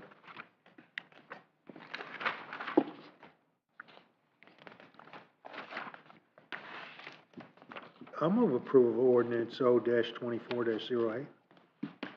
Second. Okay, motion second. Anyone from the public like to address this item? See none. Anyone from the council want to discuss the motion? no, All right. Hearing none, then let's have a roll call vote, please. Councilmember Jones? Yes. Councilmember McPartlin? Yes. Councilmember Nunn? Yes. Mayor Dodd? Yes. And Vice Mayor Dixon? Yes. Motion carries. Thank you. All right, we're on now to ordinance O-2410. Ordinance number 02410, an ordinance of the City of Sebastian, Indian River County, Florida, amending City of Sebastian Code of Ordinances, Chapter 2, Administration, Article 6, Boards, Commissions, Committees, Division 1, generally, amending Section 2-172, removal, amending Section 2-173, attendance requirement, providing for severability, codification, conflicts, scrivener's errors, and effective date. Okay, item number 2-172, removal and investigations. Can I get a little bit of clarification on how that would work? Because the way I read this, it sounds like that if a council member is the one who nominates someone to a board or commission, even though it takes a vote of council to put them there, that member can remove that person on their own. And I'm not sure I agree with that, and I may be misreading it. So when a board member is appointed, this would not require every single removal to be brought before council. It would allow the board member who appointed that member to be able to remove them. If that board member is no longer on the council, then it would come before council for a resolution. Currently, you essentially go by the statute 112-501, and it's the way that you provide for removal. It has to come to council. They have due process rights. It's a whole lot of procedures that aren't legally required, and it becomes cumbersome when dealing with appointments. Council appointments are purely at your pleasure. Legally, they have no standing in that seat. They have no legal right to have due process in that, and so this is intended to give you guys more power to have your cabinet, so to speak. Okay, I understand that, but as a member of council, the only board that we independently appoint individuals to is the budget, and then we will the charter review committee, because the way we've done that historically, and I guess it's the same way we'll do it 2 years from now when a charter review committee is appointed, is each council member appoints 2 people, I believe, and then we have people at large that go on that. So my question is that it says by approving resolution, and then it references the council member having nominated the individual. And like, for example, Planning and Zoning Commission. If Chris nominates somebody to the Planning and Zoning Commission, and then 6 months from now he's not satisfied with that person, I see this allowing him unilaterally to remove that person from Planning and Zoning Commission. Yes. And that's, the whole council has to approve that nomination. So I think that should come back to the council. I don't think, that's providing a lot of power to a person who is just a nominating person, not the. I'm confused what you're reading, because I'm looking at Section A. Correct. Section A. And Section A is very clear that making his or her appointment and shall be subject to removal by such council member at any time. But it's literally talking about a member that is serving at the pleasure of that city council member by their appointment, not talking about nominations for other positions. It does that in the last section there. It says, council member having the nominating privilege for the consideration of such approval, resolution, or motion shall be subject to removal by such council member at any time without cause. How about we change nominating to appointing privilege? And the only two places where we do appoint individually is the Budget Review Board and then every 5 years the Charter Review Committee. Yeah, could that be changed from appointing to, from nominating to appointing privilege? So your intent would to never have someone to be able to be removed without it coming back before the whole council then? No, it's just saying that, making sure there's no confusion about nominated On none of our boards, natural resources, Yeah. planning, zoning, and so forth, on none of those boards is there a single person on this council who is responsible for putting them there. There may be a Right. single person on this council who nominates them. Right. But they're not responsible for putting them there. It takes a majority vote of the council to put them there. It should take a majority vote of the council to remove them. I'm not saying we shouldn't be able to do that. They do serve at the pleasure of the council. But it should take a majority vote of the council to remove them if it takes a majority vote of the council to appoint them. So then you're always going to bring it back before council? I'm a due process guy, okay? I believe that the Constitution provides us the right to address our accusers. It isn't always done. It's not being done right now very often. But, and I will paraphrase this a little bit. There was an attempt to remove me when I was the chair of the Planning and Zoning Commission. And if, under this law right there, I wouldn't have had the opportunity to come into the council and stand at that podium and challenge the two people who were trying to remove me. And it turned out that it was a 3-2 vote to not remove me because I did challenge them. Who's the third? And so I think everybody should have that right to do that. You're laughing, aren't you? Who was the third? You were here. Who was the third? I just think A is being confused with B, C, and D. I think A is specifically about appointed members. I agree. And I think having the word nominating confuses that paragraph. Yeah. But B, C, and D deal with more of what Of the Mayor Dodd is council. talking about, which is due process. I mean, like, you appointed, Chris, you appointed an individual to the Budget Review Committee. I can remove And what them. you're saying here is that you should be able to exercise the right to replace that person with someone else that you'd like to appoint. Yes. Correct. I don't disagree with that at all. Okay, and that's why I think But nominating. that's not what this says. Well, It's very, it's it's just the very one word. wordy. Just the one word needs to be replaced with from nominating to appointing privilege. Because that whole paragraph is dealing with appointed members, not with nominated members. That word shouldn't be there. That word is up here where these other paragraphs are dealt with. Or I think the or motion, because the approving resolution was the ability of us, we pick these people. There is a resolution that supports, I put one person on that board, and for the charter review that I pick 2 members. Yes. So there is a resolution that goes back to. Yeah. So change nominating privilege to, I can amend that. So Okay. that- To For that appointing? intent, Okay. so that it would just apply to single appointment to boards, and then B would apply to removal by the council. I love it. Yep. Yeah. Is that your motion? Yes, that was my motion. Okay. And did he get a second? Yes. Second. Okay. We have a motion and a second, and the attorney knows what she needs to know to fix it. Yes, sir. Any comments from anybody in the audience? And All right. Let's have a roll call vote, please. Councilmember do we McPartlin? have public? Yes. Councilmember Nunn? Yes. Mayor Dodd? Yes. Vice Mayor Dixon? Yes. And Councilmember Jones? Yes. Motion carries. Oh, did we say set the second reading for the 10th? Second reading for April 10th, sir. Yeah. We'll make sure we add that in there, right? Okay. Thank you. All right, this is Resolution R 2412, if I'm reading this thing correctly. And, go ahead, ma'am. Sorry. Resolution R 2412, a resolution of City of Sebastian, Florida, approving participation in the parking in lieu of a program, lien agreement, and covenant running with the land for Capital Mortgage Services LLC, owner of the property located at 1660 Indian River Drive, Sebastian, Florida, providing for termination, conflicts, scrivener's errors, and effective date. Okay. Brian, do you have any idea, the worksheet that's on page 151 comes out to about $5,031 per space that he's going to add down there under this resolution. Do you have any idea if that's pretty close to what the real cost would be.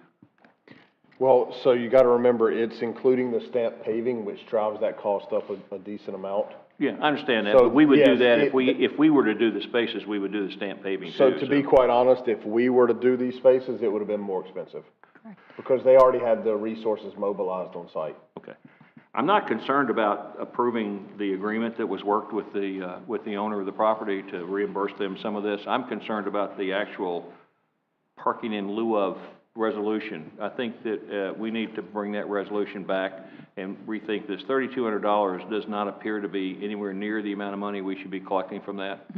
My first inclination when I looked at this was, why are we going to pay him back $2,500 to do these? In reality, he needs the spaces for his business, and it's almost like building a parking lot. But then the more I thought about it, the more I looked at what we're getting there. We're getting something consistent with what we want it to look like on that road. So it's probably worth the agreement that was reached on it to do that. But I do think we need to bring that resolution back. Yes, sir, and staff, we've already had that discussion, and we're planning to bring it back. Okay. Because it is not sufficient, the current parking in lieu price is not sufficient in current times. And just for informational purposes, my understanding when the parking in lieu was done was that it was in order to provide an opportunity for a business owner to use on-street parking that was already available in lieu of parking spaces within their property. It was not really intended for them to use off-street parking. Is that correct? Well, the parking in lieu program offers up, it was explained to me better by an attorney, you're buying exemptions. Right. And then that money will go into the trust fund. It can be put anywhere on Indian Drive. You can be on US 1 and still buy those exemptions. It doesn't mean the city's going to go out and put parking on US 1. We'll be able to use that and put parking wherever we can along Indian Drive or where we have some available property, presidential streets. So you're buying exemptions, and that's part of what the agreement states. They won't be able to put signs out there that says parking for squid lips only. Right. This is public parking. But you can buy an exemption. It doesn't necessarily mean that parking has to be close to your property or placed in front of your commercial business, but you're buying an exemption. Okay. Because that ordinance is pretty slim on what it says, so, okay. Now we'll talk about bringing that back. Anybody else have anything to say about this? Make a motion to approve our resolution R24-12. Second. Any comments from the public? Let's have a roll call vote, please. Councilmember Nunn, Yes. Mayor Dodd, Yes. Vice Mayor Dixon, Yes. Councilmember Jones, Yes. and Councilmember McPartlin. Yes. Motion carries. Thank you. Okay, it looks like you guys have really going into the inland navigational guys. They're really helping you out here. Got a whole series of these. So we're now on to item G, 14G. This is resolution R2413. So these resolutions aren't like our others, it's a standard one. So this would be approval of resolution R2413, authorizing staff to apply for a Florida Inland Navigation District grant for the design of Riverview Park renovations in the amount of $50,000. And they have a standard resolution form E7, resolution for assistance 2024. Okay. Any questions from anybody in the, on the council? No. And then how about a motion for, I'll move approval of resolution R-24-13. Second. any comments on the resolution? Anyone from the audience like to address this? Okay. Do you want to input on this, or? I know when to not to say anything. I spent about 3.5 hours with him in the tent down here, and he said more down there than he's saying here tonight, but. Okay, let's have a roll call vote, please. Mayor Dodd, Yes. Vice Mayor Dixon. Yes. Councilmember Jones. Yes. Councilmember McPartlin. Yes. And Councilmember Nunn. Yes. Motion carries. Thank you. Okay, this is another one, R2414. Resolution R2414, authorizing staff to apply for a Florida Inland Navigation District grant for the design and implementation of shoreline stabilization at the Main Street Boat Ramp, the area south referred to as Bench and Swing Park, in the amount of $50,000. The standard resolution E7, resolution for assistance 2024. Any comments from the council? No, just, I like that they're trying to find money for us. Mr. Mayor, I move approval of R 24-14. Second? Okay, motion and a second. Anyone from the audience like to address this? Seeing none? Still seeing smiley faces out there. All right, let's have a roll call vote, please. Vice Mayor Dixon? Yes. Councilmember Jones? Yes. Councilmember McPartlin? Yes. Councilmember Nunn? Yes. And Mayor Dodd? Yes. Motion carries. Okay, we're on to R 24-14. Resolution R 24-15, authorizing staff to apply for a Florida Inland Navigation District grant for the replacement of the dry line fire suppression system at the working waterfront dock in the amount of $25,000.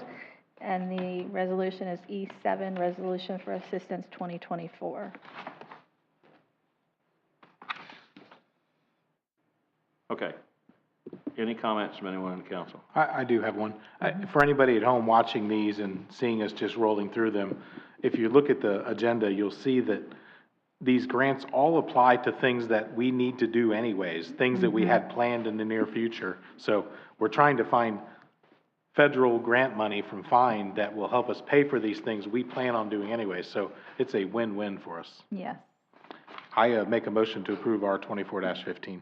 Second. We have a motion and a second. Any comments from the public? No? Let's have a roll call, please. Councilmember Jones? Yes. Councilmember McPartlin? Yes. Councilmember Nunn? Yes. Mayor Dodd? Yes. And Vice Mayor Dixon? Yes. Motion Okay. carries. Now we're on to R 24-16.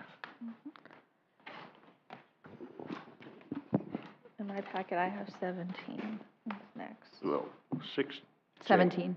16. 16. Oops, sorry, I Item J. looked too far. The law enforcement doc. Yeah, 16 is on 16, page read it. 164 of our packet. You're right. It's next. Got it. I went too far. Yeah, I don't have, because I have, what page are you on? Approval of resolution R 24-16, authorizing staff to apply for a Florida Inland Navigation District grant for design and installation of a Oh, there it is. Sorry. fire suppression system for the law enforcement dock at the Twin Piers in the amount of $40,000. Okay. There's a lot of them. Yeah, all right, this is to put a fire suppression system on the law enforcement dock that we're getting ready to build at the Twin Piers. Convert. Any comments from council? No, it needs to be done. I don't know, I guess, well, the sheriff's gonna be there. We asked them if they wanted to kick in a little bit of money for this? I think they're paying. Yeah, they are. They are kicking in money. Yeah, so we do have a commitment from the Sheriff's Department and the FWC for the assistance with the refurbishment of the dock down there on the South Twin Pier. And we also have reached out to the fire department for assistance in regards to the dry line that has to be run down there. So we haven't reached an agreement with them yet, but we have reached out to them for assistance as well. It's fire suppression. They should be helping with it. Make their job easier. Yes. They could be suppressing fires in person if they wanted to. This is gonna stop that, so. Right. I make a motion to approve R 24-16. Second. A motion and a second. Anyone in the public would like to address this? All right, council, let's have a roll call vote. Councilmember McPartlin? Yes. Councilmember Nunn? Yes. Mayor Dodd? Yes. Vice Mayor Dixon? Yes. And Councilmember Jones? Yes. Motion carries. Thank you. Okay, now we're on to R 24-17, which is another fine grant. Resolution R 24-17, authorizing staff to apply for a Florida Inland Navigation District Fine Waterways Assistance Program restoration of the Stan Mayfield Working Waterfront Collaborative, and the standard resolutions attached to E7 Resolution for Assistance 2024. Any comments from the staff on this? No? Okay. Council, any comments? I do have a question. So does going after so many grants, like, increase our chances, hurt our chances? I mean, we're going after like 6 fined grants. Do you want to? Yeah, so my understanding is that each county has a commissioner, in this case, Steve Boeing, and there is a certain amount allotted for each county each year. Okay. So I believe for Indian River County, it's $500,000. And so we are just looking for opportunities to improve Sebastian. Absolutely. Awesome. Yeah. I don't how much we recall can us get. going after this much fine money in over 5-6 years. Yeah. I mean, It's great. the amount that here, I mean, I think this is fantastic. Mm-hmm. But I have not seen any numbers that came close to this in over 5 years. So, thank you. Yeah, shoot for the moon. Yeah, this is real good for our city, so we're moving forward. I really appreciate Richard, your staff, everyone doing what they can, so that, we can get some of these grants. Thank you. I'll move approval of Resolution R-24-17. Second. Okay, we have a motion and a second. Anyone from the public like to address it? No? All right, let's have a roll call vote, please. Councilmember Nunn, Yes. Mayor Dodd, Yes. Vice Mayor Dixon, Yes. Councilmember Jones, Yes. and Councilmember McPartlin. Yes. Motion carries. Thank you. All right, we're on to item R-2418.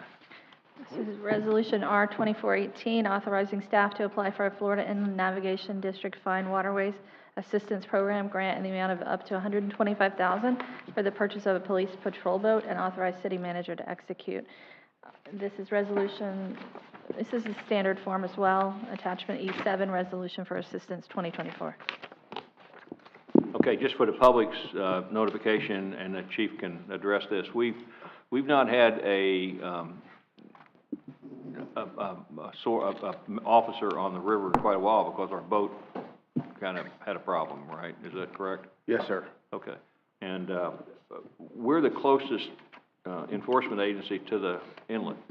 Correct. And with our boat that's basically going to be at the pier and ready to go into the water and be moved pretty quickly, we'll become the primary response force probably to the inlet, which is something that is very good. I mean, right now the sheriff has to bring their boat, has to put it in the water someplace else and then get up the river and get to the inlet and. Right. Not only that, but also Brevard County. We've been asked to assist Brevard County as well, South Brevard County. So, purchasing this boat is a really good public safety item that needs to take place. And having Fine be willing to pay for half of the boat is really good. You know, so that's what this grant will do, is it'll cover half the cost of this boat. And it's a real public safety issue for us to purchase the boat and get our marine officer back in the water where they need to be. So, I'm personally fully in favor of doing this. Any comments? Yeah, Mayor Dodd, I just want to say the chief has also looked into this as well. We get this new boat, it's something that's really needed. You can access places where they can't with the current boat and some of the other boats. But also, they're going to be training someone on every shift to be able to go out there and operate that. So we have something ready to go at all times at any shift from the police department. So that's a big plus for us. Yeah. Chief, how old is our boat? 21 years, it was 2003. Yeah. Wow. So it's definitely due. Yes. At first, I was thinking this was some sort of boondoggle going on. But then, you know, in talking to Brian, you know, I think one of the more important things is there's going to be a commitment from the police department to actually have somebody on the water enforcing the laws that are out there, especially with, you know, as many boaters that are out there, it will increase the safety, and I think that is most important. And of course, getting half the money from fine, which is another great fine. So I'll move approval of Resolution R-24-18. Second.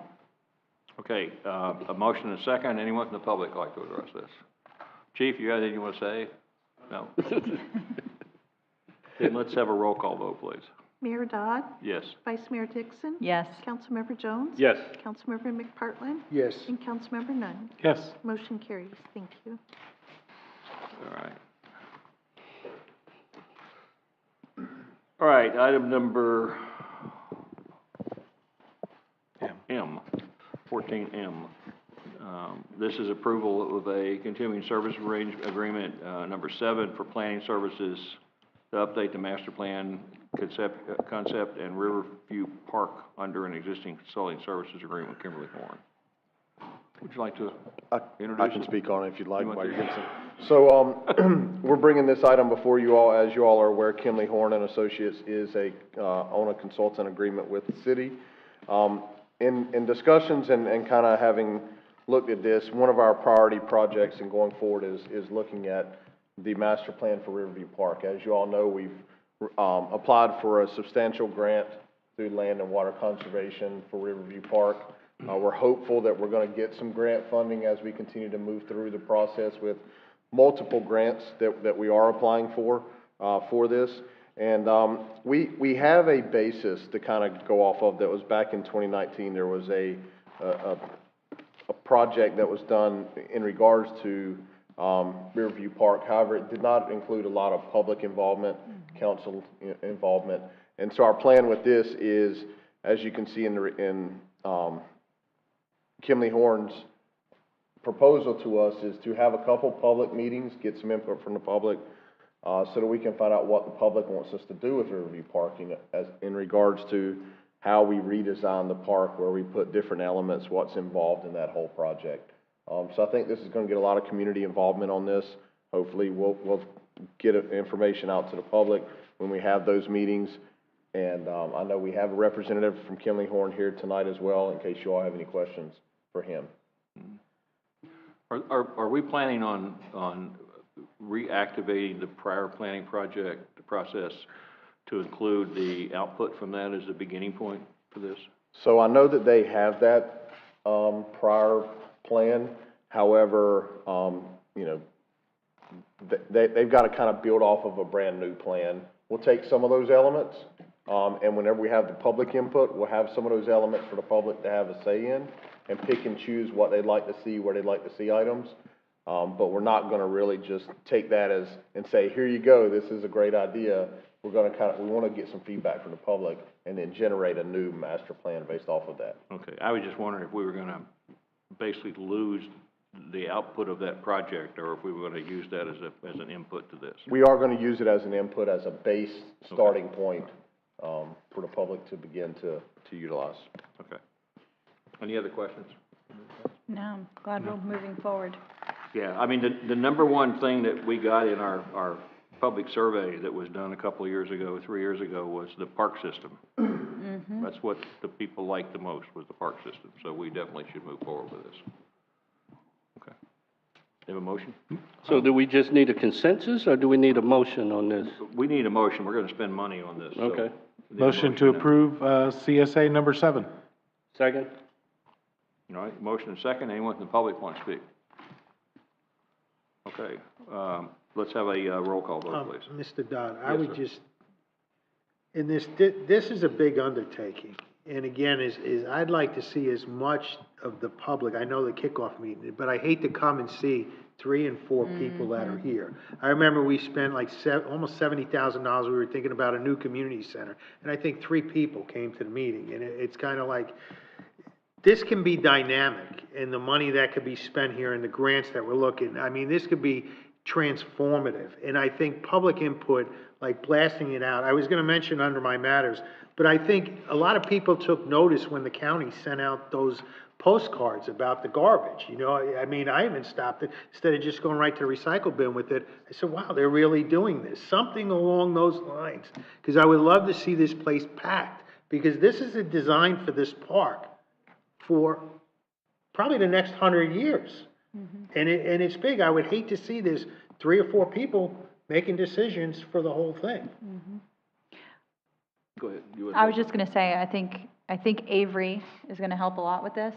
I know she's been doing a tremendous job getting so much information out there, highlighting what a lot of our staff is doing, many of the programs and parks around our town. So I think that's certainly going to help. I mean, putting something in the hands of people may too, but I really think just having Avery here is going to help a lot with getting people through our doors. Yeah, I think maybe making sure, for example, maybe Kimberly Horn should have should attend a Chamber of Commerce meeting and so forth, and expand that beyond, we want you to come in this room and talk to us. That's a good idea. Because that is where very few people have done. I mean, the last time we had one of these sessions, the last time I went to one was about the overpass on 510. And it was pretty well attended because there was a lot of people who were interested in that overpass. But when we seemed to do one on the parks, we didn't get a ton of people come in here, and we really need to expand that out. This might be one of those where we start doing some coffees, Come in, we're going to have pastries and coffees at 9 o'clock in the morning, and we're going to talk about this. It doesn't cost us a whole lot of money to do that. And I will say that I watched their meeting today on the recycle and the trash collection, They learned real well from us. They did, they did. So, and I disagree with some of the stuff I heard today, because quite frankly, we did a lot of public outreach on it. We had did. a lot of public sessions, but they learned real well from us what they needed to do, so, and their rates are higher than ours. So. Imagine speaking at every public meeting and complaining there's no transparency. Yeah. All right, so from my point of view, the Chamber of Commerce should be a contact point for this, and we probably should do some mail outs to everybody in the city. It might be well worth doing that. I don't know what that's gonna do, your $62,000 cost, because the city will have to absorb that thing, okay, to do the mailings, but it might be worth actually sending out something.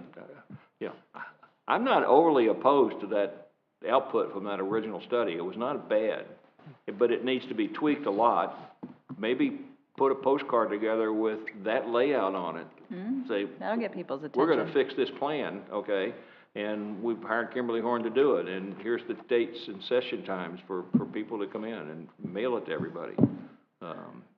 I know that did get a lot of people to that meeting today. It got some residents of Sebastian complain about Sebastian to that meeting today, so, okay. Any other comments? I was at that meeting today. Yeah. Yes, good meeting. I watched it on TV, on the iPad.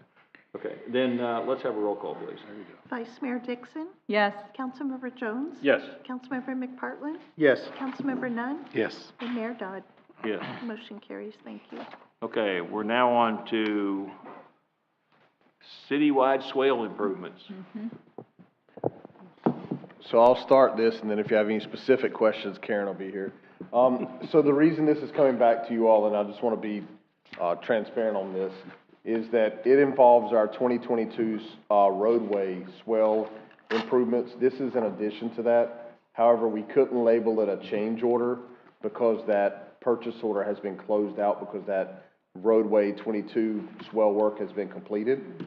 So this is asking for additional funding to improve the swale along Schumann Drive from the canal to Barber Street, kind of in front of Pelican Island Elementary School. In our assessment of the sidewalk that runs through that area based on a citizen inquiry previously, we're going to be working to redo that sidewalk, but we need to redo the swale as well because all the water funnels right down onto that sidewalk. So that is what this request is for. It's approximately 11,630 feet, 35 linear feet of swale work, and their plan is to get this done next week during spring break. Good. To try to alleviate any impacts on school traffic. So they are going to be bringing all their resources into this one project next week to get that done, and the total amount is $38,265. And once again, Karen is available for any specific questions. Okay. The total cost out here is $95,000. You said 38. Is that part of the 95, or is that something else? I don't see 95. I think you're on the next You on page item. 189, Ed? Page 189. Oh, okay, I'm on the wrong one. I'm on the next one, the slip lining. Yeah. Sorry. Yeah. Okay. I'll make a motion to approve the purchase order for the citywide swale improvements. Second? Any from the public like to address this item? No? Seeing none, any more comments from the council? I just appreciate their attempt to be efficient and be considerate of all of the children that I see walking and riding their bikes to school in that area. Yes, they will be happy not to have to walk in the puddles Yes. on the Yeah. sidewalk. Trust me. I just got a question. Now, what do we do first, the road or the swale? Or the swale or road? What's the best way to go about it? Swale and road. With all of the road repaving, we do the swale work first, all of the drainage prior to the road work. Okay. So the road work is next council meeting, I'll be coming back to you with more information about the road work that will be following. Okay.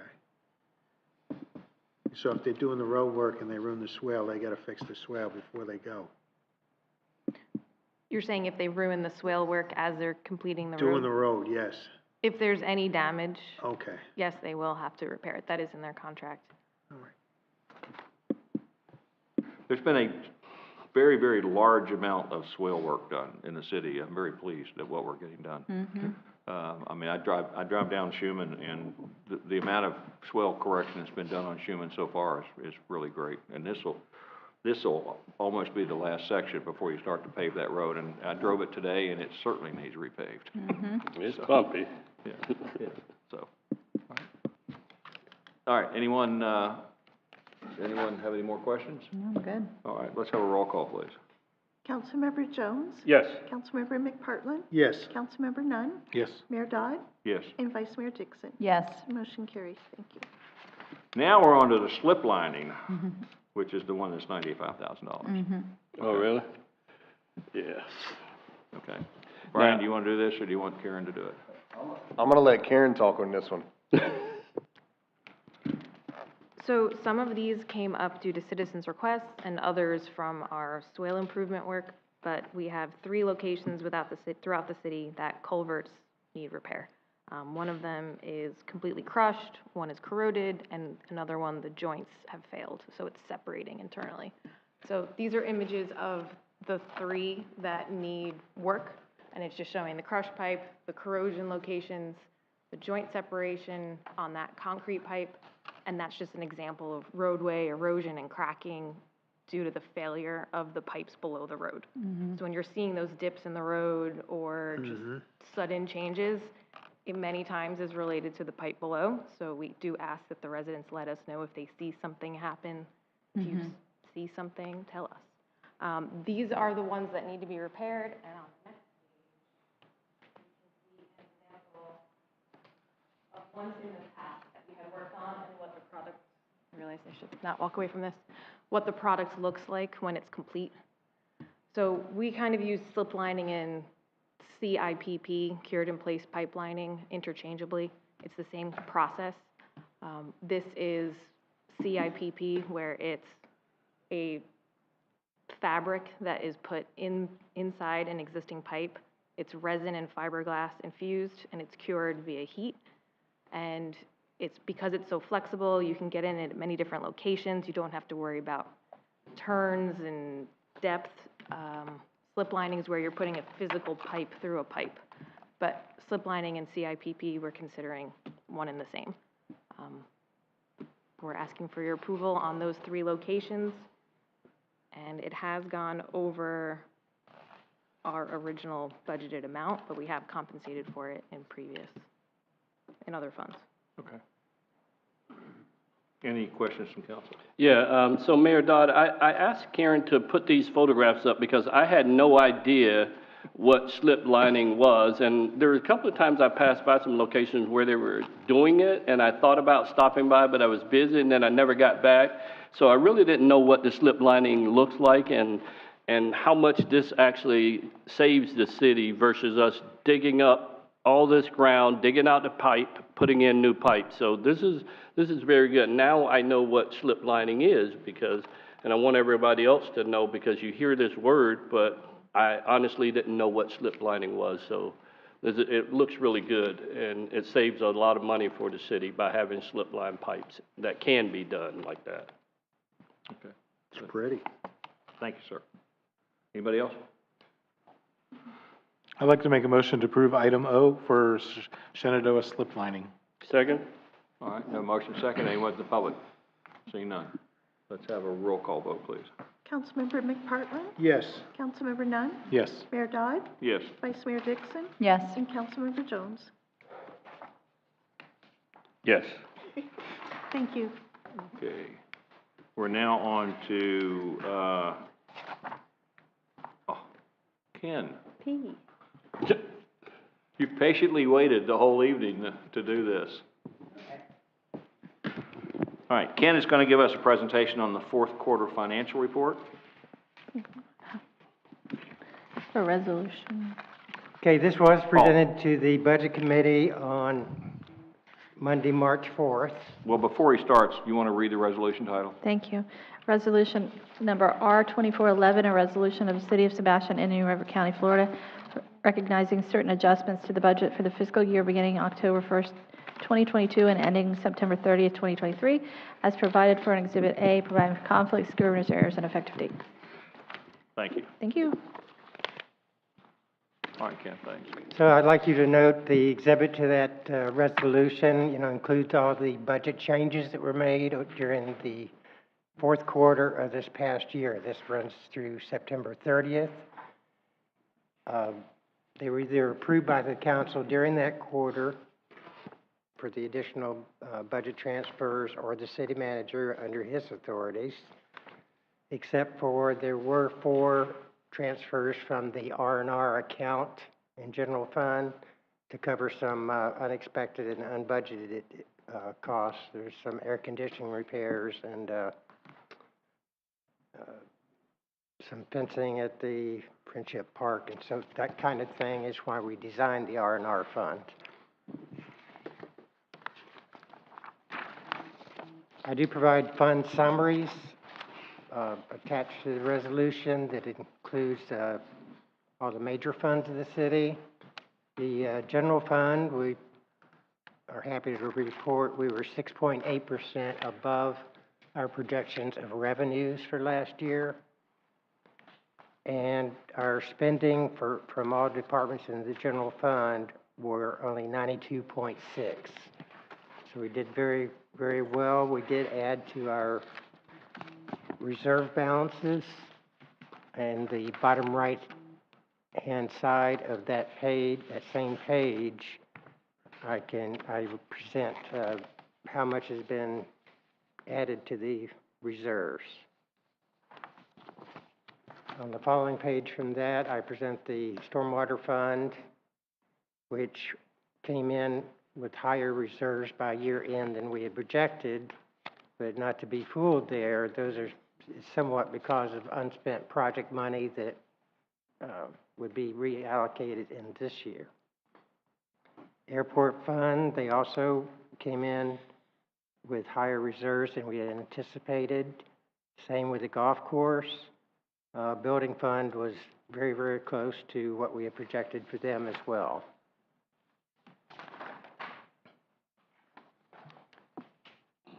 Like a lot of other cities or public agencies, I've been on the website, and a lot of their finance people present what you see following that information, which is actually a bunch of numbers, budget to actual comparisons, and they try to leave it up to the officials and the public to what those numbers mean. So I do try to give you those summary pages so that you can have some kind of report on what our standing is and some kind of narrative on that. We include a capital projects report. Most of the prior year projects you'll see on the first page of the capital project status report that almost all of those projects in past years were completed 100%. So we've made progress in that respect. There's really only a couple of projects, which part of that was the road improvement funding and the 4 square hangars at the airport. Those couple of projects are the biggest bulk of the projects that were carried over from last year into the current year. Bless you. On the page after that, I show all the projects that are planned in this fiscal year, and even a number of those show 100% complete.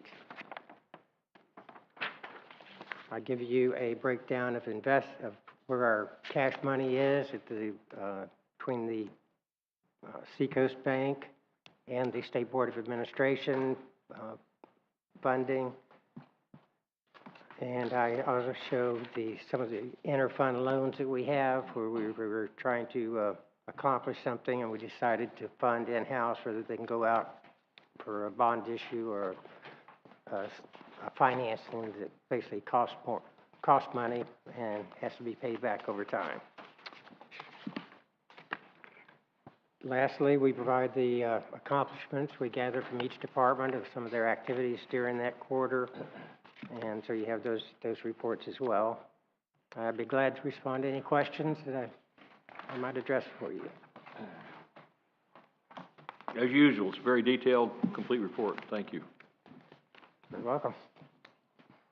I'm going to miss you next year. Who knows, I may be around. Okay. Does that mean we can cancel that retirement plan thing?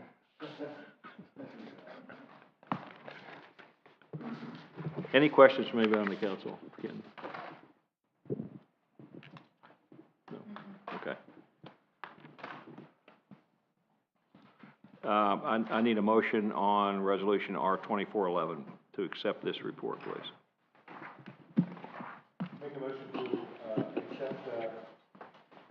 I'll make a motion to accept resolution transmittal R24-11 and Exhibit A, fourth quarter financial report. Second. Okay, you have a motion and a second. Anyone from the audience like to address that? Seeing none, let's have a roll call vote, please. Councilmember Nunn, Yes. Mayor Dodd, Yes. Vice Mayor Dixon, Yes. Councilmember Jones, Yes. and Councilmember McPartlin. Yes. Motion carries. Thank you. Okay, Mr. City Manager, would you like to address item number Q, please? Yes, I can discuss this one. So, in response to discussions amongst City Council, staff we have actually had a few different meetings in regards to increasing the workforce housing supply within the city limits. At this time, staff, I feel as though we're at a point that we need a little bit of direction from council so that we don't necessarily waste our time on a certain effort if it's not necessary. So we want some direction from you all on how you want us to proceed. Kind of the item number one is, would you like staff to work with a nonprofit directly, or would you like us to issue an RFQ to solicit from the whole home building community as a whole? So those are kind of two options with number one. Basically, working with a nonprofit is we can select a nonprofit organization, work with them, and bring ideas back to you all for discussion. Two is we just have to have staff begin to work on an RFQ, a request for qualifications that would go out via our standard bidding policy. We'd get qualification proposals back from different entities, and then bring it back to you all for consideration at that point. So that's the first item. The second one is to explore the different ways in which these potential properties are transferred to workforce home builders in reference to property restrictions and assigning of property rights. One of the things that we have discussed from a staffing level is, and we have discussed with a local nonprofit as well, is if we were to donate the land to an entity. So kind of direction we're looking for you all is, are we looking to sell the property? If we donate the property, you know, we can put a lien on the property, but we would fall down in the line based on whether they've received federal funding for the project, and then also the nonprofit that would have put up the additional money for that. So we'd probably fall third in line with that element. However, if the individuals who were in the home, if they sold the property, then we would recoup what the value of the land is, based on an appraisal value but we'd be third in line. So not saying we get 100% back, but we would get whatever's left at that point. And then the final question for you all to consider tonight is, I know you all have received the booklet. I think it was probably last year that talked about city properties that we have available that are vacant. There's approximately 96 different properties across the city.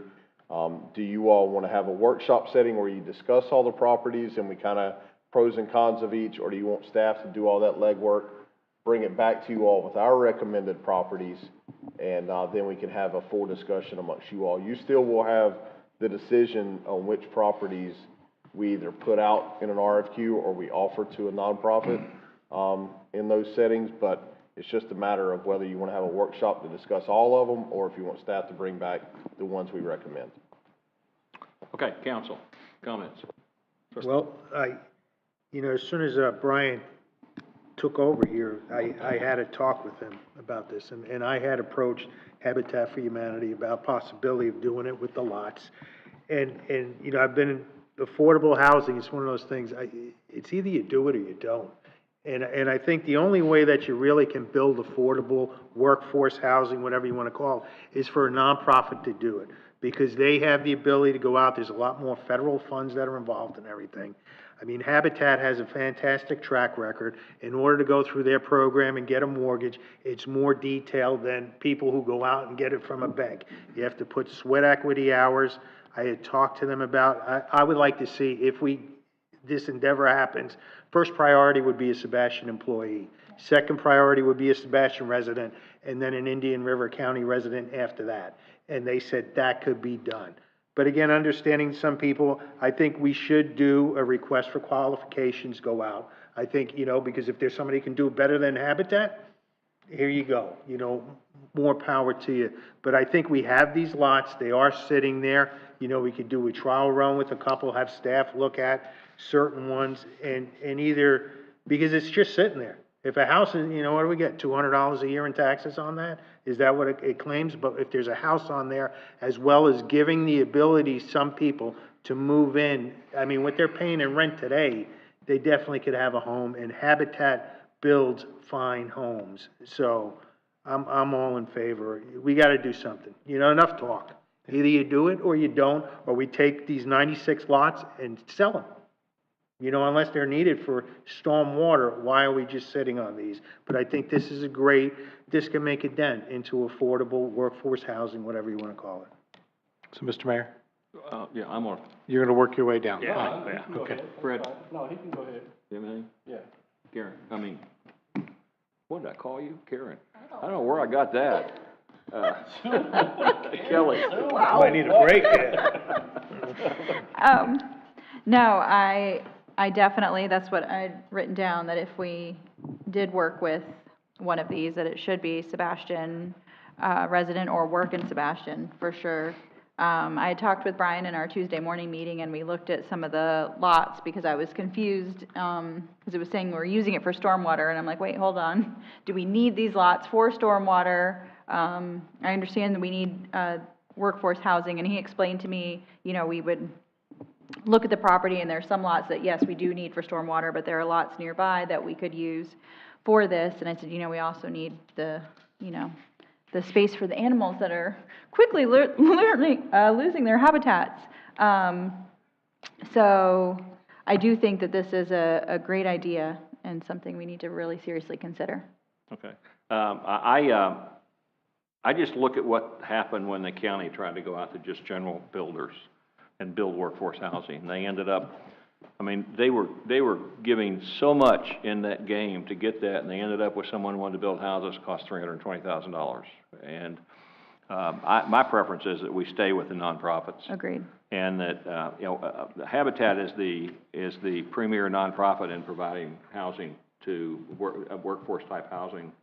So I would give them preference in this. And if we can't work out something with Habitat, then we might want to talk about it, because we certainly should do this. It's time to quit talking about it. I agree 100% with Councilmember McPartland. And we should try to work something out with Habitat to make this happen. They have a really good process, Habitat does, on protecting themselves from someone who goes through the process, builds a house, 2 years later sells it for $20,000 profit and walk away. Habitat has that well managed. And we can just fall right into the structure that they manage that with. So I don't think we should charge for the property. I think we should provide it and then work through the Habitat process in order to kind of protect the city from someone trying to make a profit on the city when that takes place. And I would be willing to throw any of our surplus lots in. I think in conversation with Brian that there might be some desire on the part of Habitat to have the larger pieces of property so that they can put like a small Habitat subdivision in. And we certainly have some places in the city where we own 7, 8, 9 lots together that we could make that happen with that work. So I'm all in favor of moving forward to this, try to concentrate on Habitat as the primary partner in this, and work out an arrangement by which we can use their processes, whatever legalities we have to do with this, our attorney can take care of, working through that. And let the staff work with Habitat on identifying lots and then come back to us. I think it's going to get quicker if we're out of the game until the staff goes through their process. So That's my thoughts. Chris. Well, as part of the Affordable Housing Committee, I was there for the original when they went out to all the builders, and yeah, the prices they came back with are crazy, and it went back out again, and Habitat was the only one who submitted a proposal, only because they were the only ones that could do it for the price they were doing it for, because they're not trying to make a profit off of it. As you said, Habitat does have protections. If somebody buys a house and wants to resell it, it's written into the contract that they have first right of refusal of that house. So they have the ability to buy that house back for what it was sold for, or however that works. But they have first right of refusal for that property before somebody can sell it to somebody else. They have to give Habitat the ability to buy it back, so that's good. Yes, they can definitely set up parameters about, like Councilmember Partland said, about going to specific organizations or people first related, and that's good. They also work with them on all the grants that are available. There are a ton of state, county grants available for down payments on houses. So, Habitat for me, with doing Affordable Housing Committee for the past, almost 4 years now, I don't know that there's anybody better suited that could handle this for us than them. And I agree that we should donate the property. I don't have a problem with that. My only thought on the surplus property is, and I don't know how this can be identified, but if we had somebody donating the property to the city as environmental land that they didn't want to be built on, and that was why they gave it to the city, I would be concerned about building on that property, because it kind of would be a smack into the face of the person that donated the property. But, most people, sometimes the properties come in many other ways, but I think staff should handle identifying the properties and then coming to us. And if they need it for stormwater, then it won't be on the list, and it'll be on the bottom list or whatever that says these are ones we don't recommend. But I think staff should handle the whole process, in my opinion, as far as what lots to choose. Any other comments? Yeah, I think the lots that we do have, I don't think there's any environmental stuff as far as using it for stormwater or whatever. I believe a lot of these lots were just donated they were platted lots for homes that were given to the city when GDC turned Sebastian over to the city. So. Sebastian challenged that bankruptcy, and what I understand happened was that the bankruptcy judge basically handed Sebastian a list of lots that were available in the city and told Sebastian, here's how much money they owe you for what they've done to you. Pick property. Yeah. And so someone, I don't know who, but someone in Sebastian actually went through the list and identified lots that they wanted to collect. That was what I was told took place when that all happened. So a lot of those surplus lots probably were picked up that way. Yeah. Yeah. And, cool. So. That's perfect. Yeah. That's something we can find out, though, in the process. Yeah. In my conversation with Brian, he said, some just need to be able to serve as access to, like, some of the canal drainage points and things like that. So, that's all. Like the one where the dam is. I'm sure that's probably one of these lots, but obviously we can't give that lot up for its access. Any other comments? No? Have you got your direction? It sounds like you have a consensus. Correct. Yeah, just to clarify, based on what I'm hearing, the consensus is directing staff to work directly with Habitat for Humanity, who is the nonprofit that city staff has met with numerous times already on this. We'll work with them, kind of formulate a plan. We'll look at properties. We'll meet internally with our different departments, stormwater, make sure we have all the properties that are really, we have to have for utilization and access to canals and ditches and things like that. And then we'll bring something back to you all. Yeah, and we want them to have Sebastian preference. Yeah. Priority. And correct, yes. So we'll have a priority. We'll discuss with Habitat and ensure that they are on board with our priority levels of employees, city, Sebastian residents, and then county residents. Okay. Yes. And then also, Mr. Mayor, if we could have in the future, probably Trevor and Jeff from Habitat come do a presentation, because not just in addition to new housing, they do a lot of rehabilitation. And we have a lot of seniors in the community that their houses are coming down around them, and they can assist them with that. They have grants as well as very low interest loans to help them get stuff done. Okay. That's one that you'd have to also set up processes by which, I mean, we need to notify the public that this is available and work through the process on how it's, you know. Correct. We'll have everything put in place. I'm excited because I get to go to my next affordable housing meeting and talk about what we're doing and actually doing something. Yeah. And that's awesome. Okay. All right, city attorney matters. Nothing else tonight. Thank you for all the work you did on all this stuff. Thank you, my pleasure. City manager matters. I have a couple items. The first one is we will be getting the notice out to the public, and I'm kind of announcing it here, and you all are aware of this, but we will host our strategic plan workshop orientation training. Once again, this is just a training session. It's not really to receive feedback on the strategic plan from the public. However, public's welcome to come in, see the process, and if they have any comments or questions regarding the process. So the orientation training is really for staff and council to know the process that we're going to be going through. That meeting is scheduled for Tuesday, April 2nd from 9 a.m. to 11 a.m. Right here in council chambers. And we'll have it set up in a workshop setting out not on the dais. Everyone will be on the floor, and we will we'll have tables set up in a U shape, and that way everybody can converse, and the consultants will be here ready to present on that day as well. Okay. And they were just officially picked by the county to do their strategic plan? Yes, sir. Yeah. Same consultants. Yeah. Okay. Second thing is FDOT US 1 road repaving project. I got to say thanks to them because they did work with us. One of our major concerns was in regards to paving during the day. They were able to not shut any roads down for paving project during the daytime. They did all the paving at night. If you go out there now, they're about 95% complete. They're currently doing the parking spaces, the system out there to allocate where the public parking spaces are. So that I know they've done southbound. A good portion of that is complete. They'll come back going northbound here in the near future. But that project is about 95% complete. And just to give you all some information, and I'll send out an email with this information as well that I received yesterday. I've spoken to a couple of you in regards to a storm drainage area at the intersection of eastbound 512 and US 1 in the right-hand turn lane. There is a drainage structure that is 4 to 6 inches below the pavement. I've had numerous discussions with FDOT about this. I received information back from their engineering firm that basically states that upon thorough analysis by our project personnel, it has become evident that simply elevating the structure will not resolve the issue satisfactorily.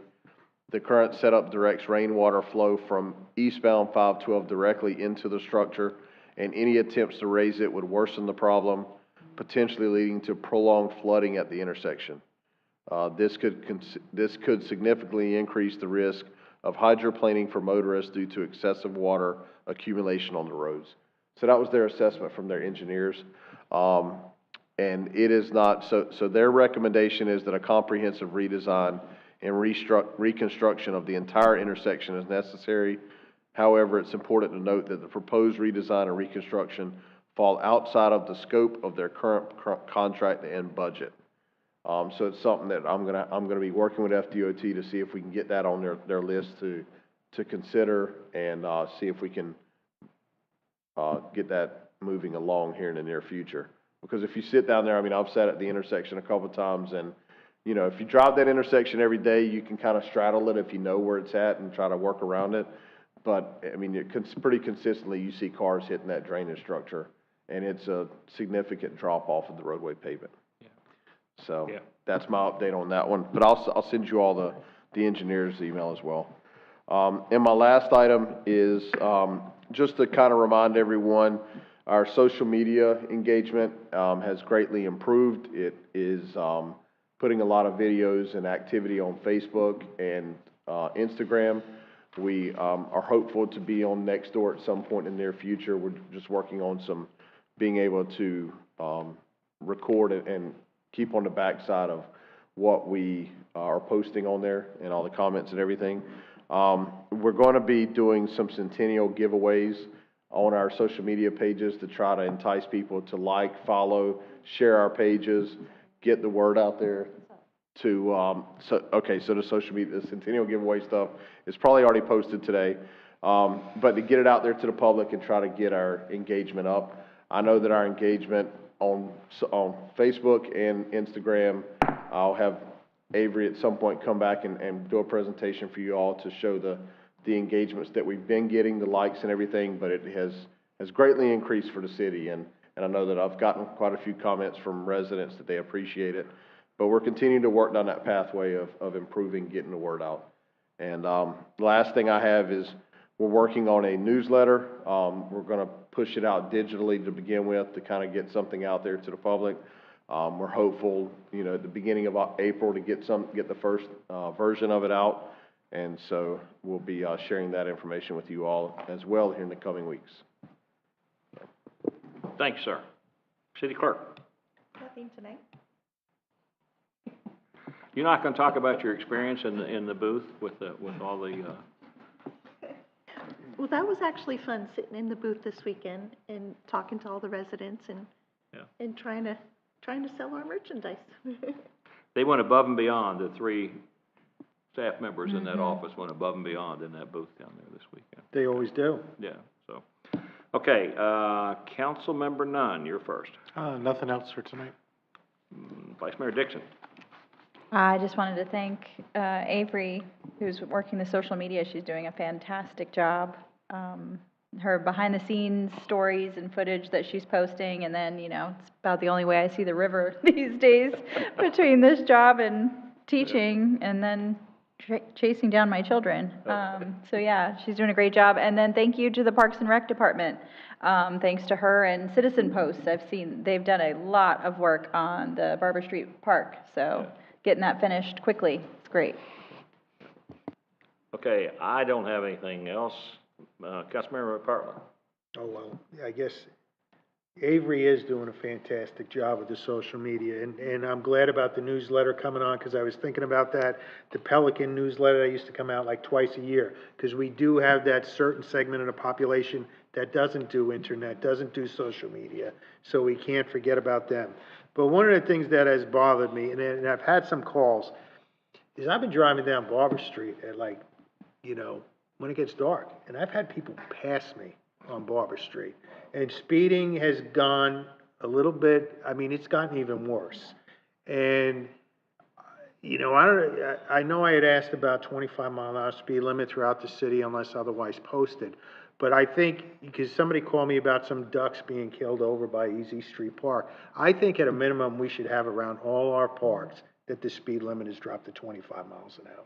Because, I don't know what's going on with drivers today. I'm not a guy who's slow and, can't see above the dashboard. And when they're passing me, and they're not passing me slowly going by, they're just going crazy. Because I know I talked to Brian about Easy Street, and according to the speed survey, it's well within the thing. But there are certain times where it definitely is clicking up. And I know the police are doing as much as they can with that presence. But I think, the only way to really do it is if you get caught doing the 60 and the 25.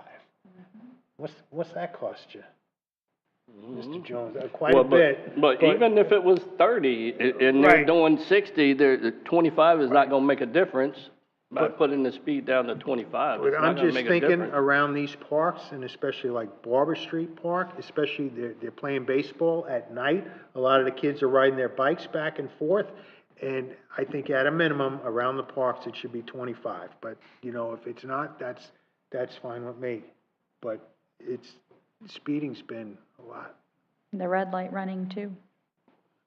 Oh, red light running that's scary. T-bone crashes if there's the guy that runs the red light and runs into somebody coming the other way.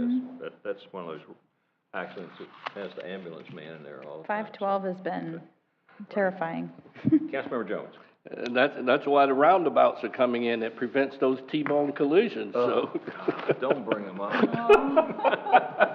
New Jersey's tearing out every roundabout they've got there. That's the only smart thing they've done in 150 years. No, I'm good. I think I'm finished for tonight. Thank you. All right. Unless there's something for the good of the order, we are adjourned.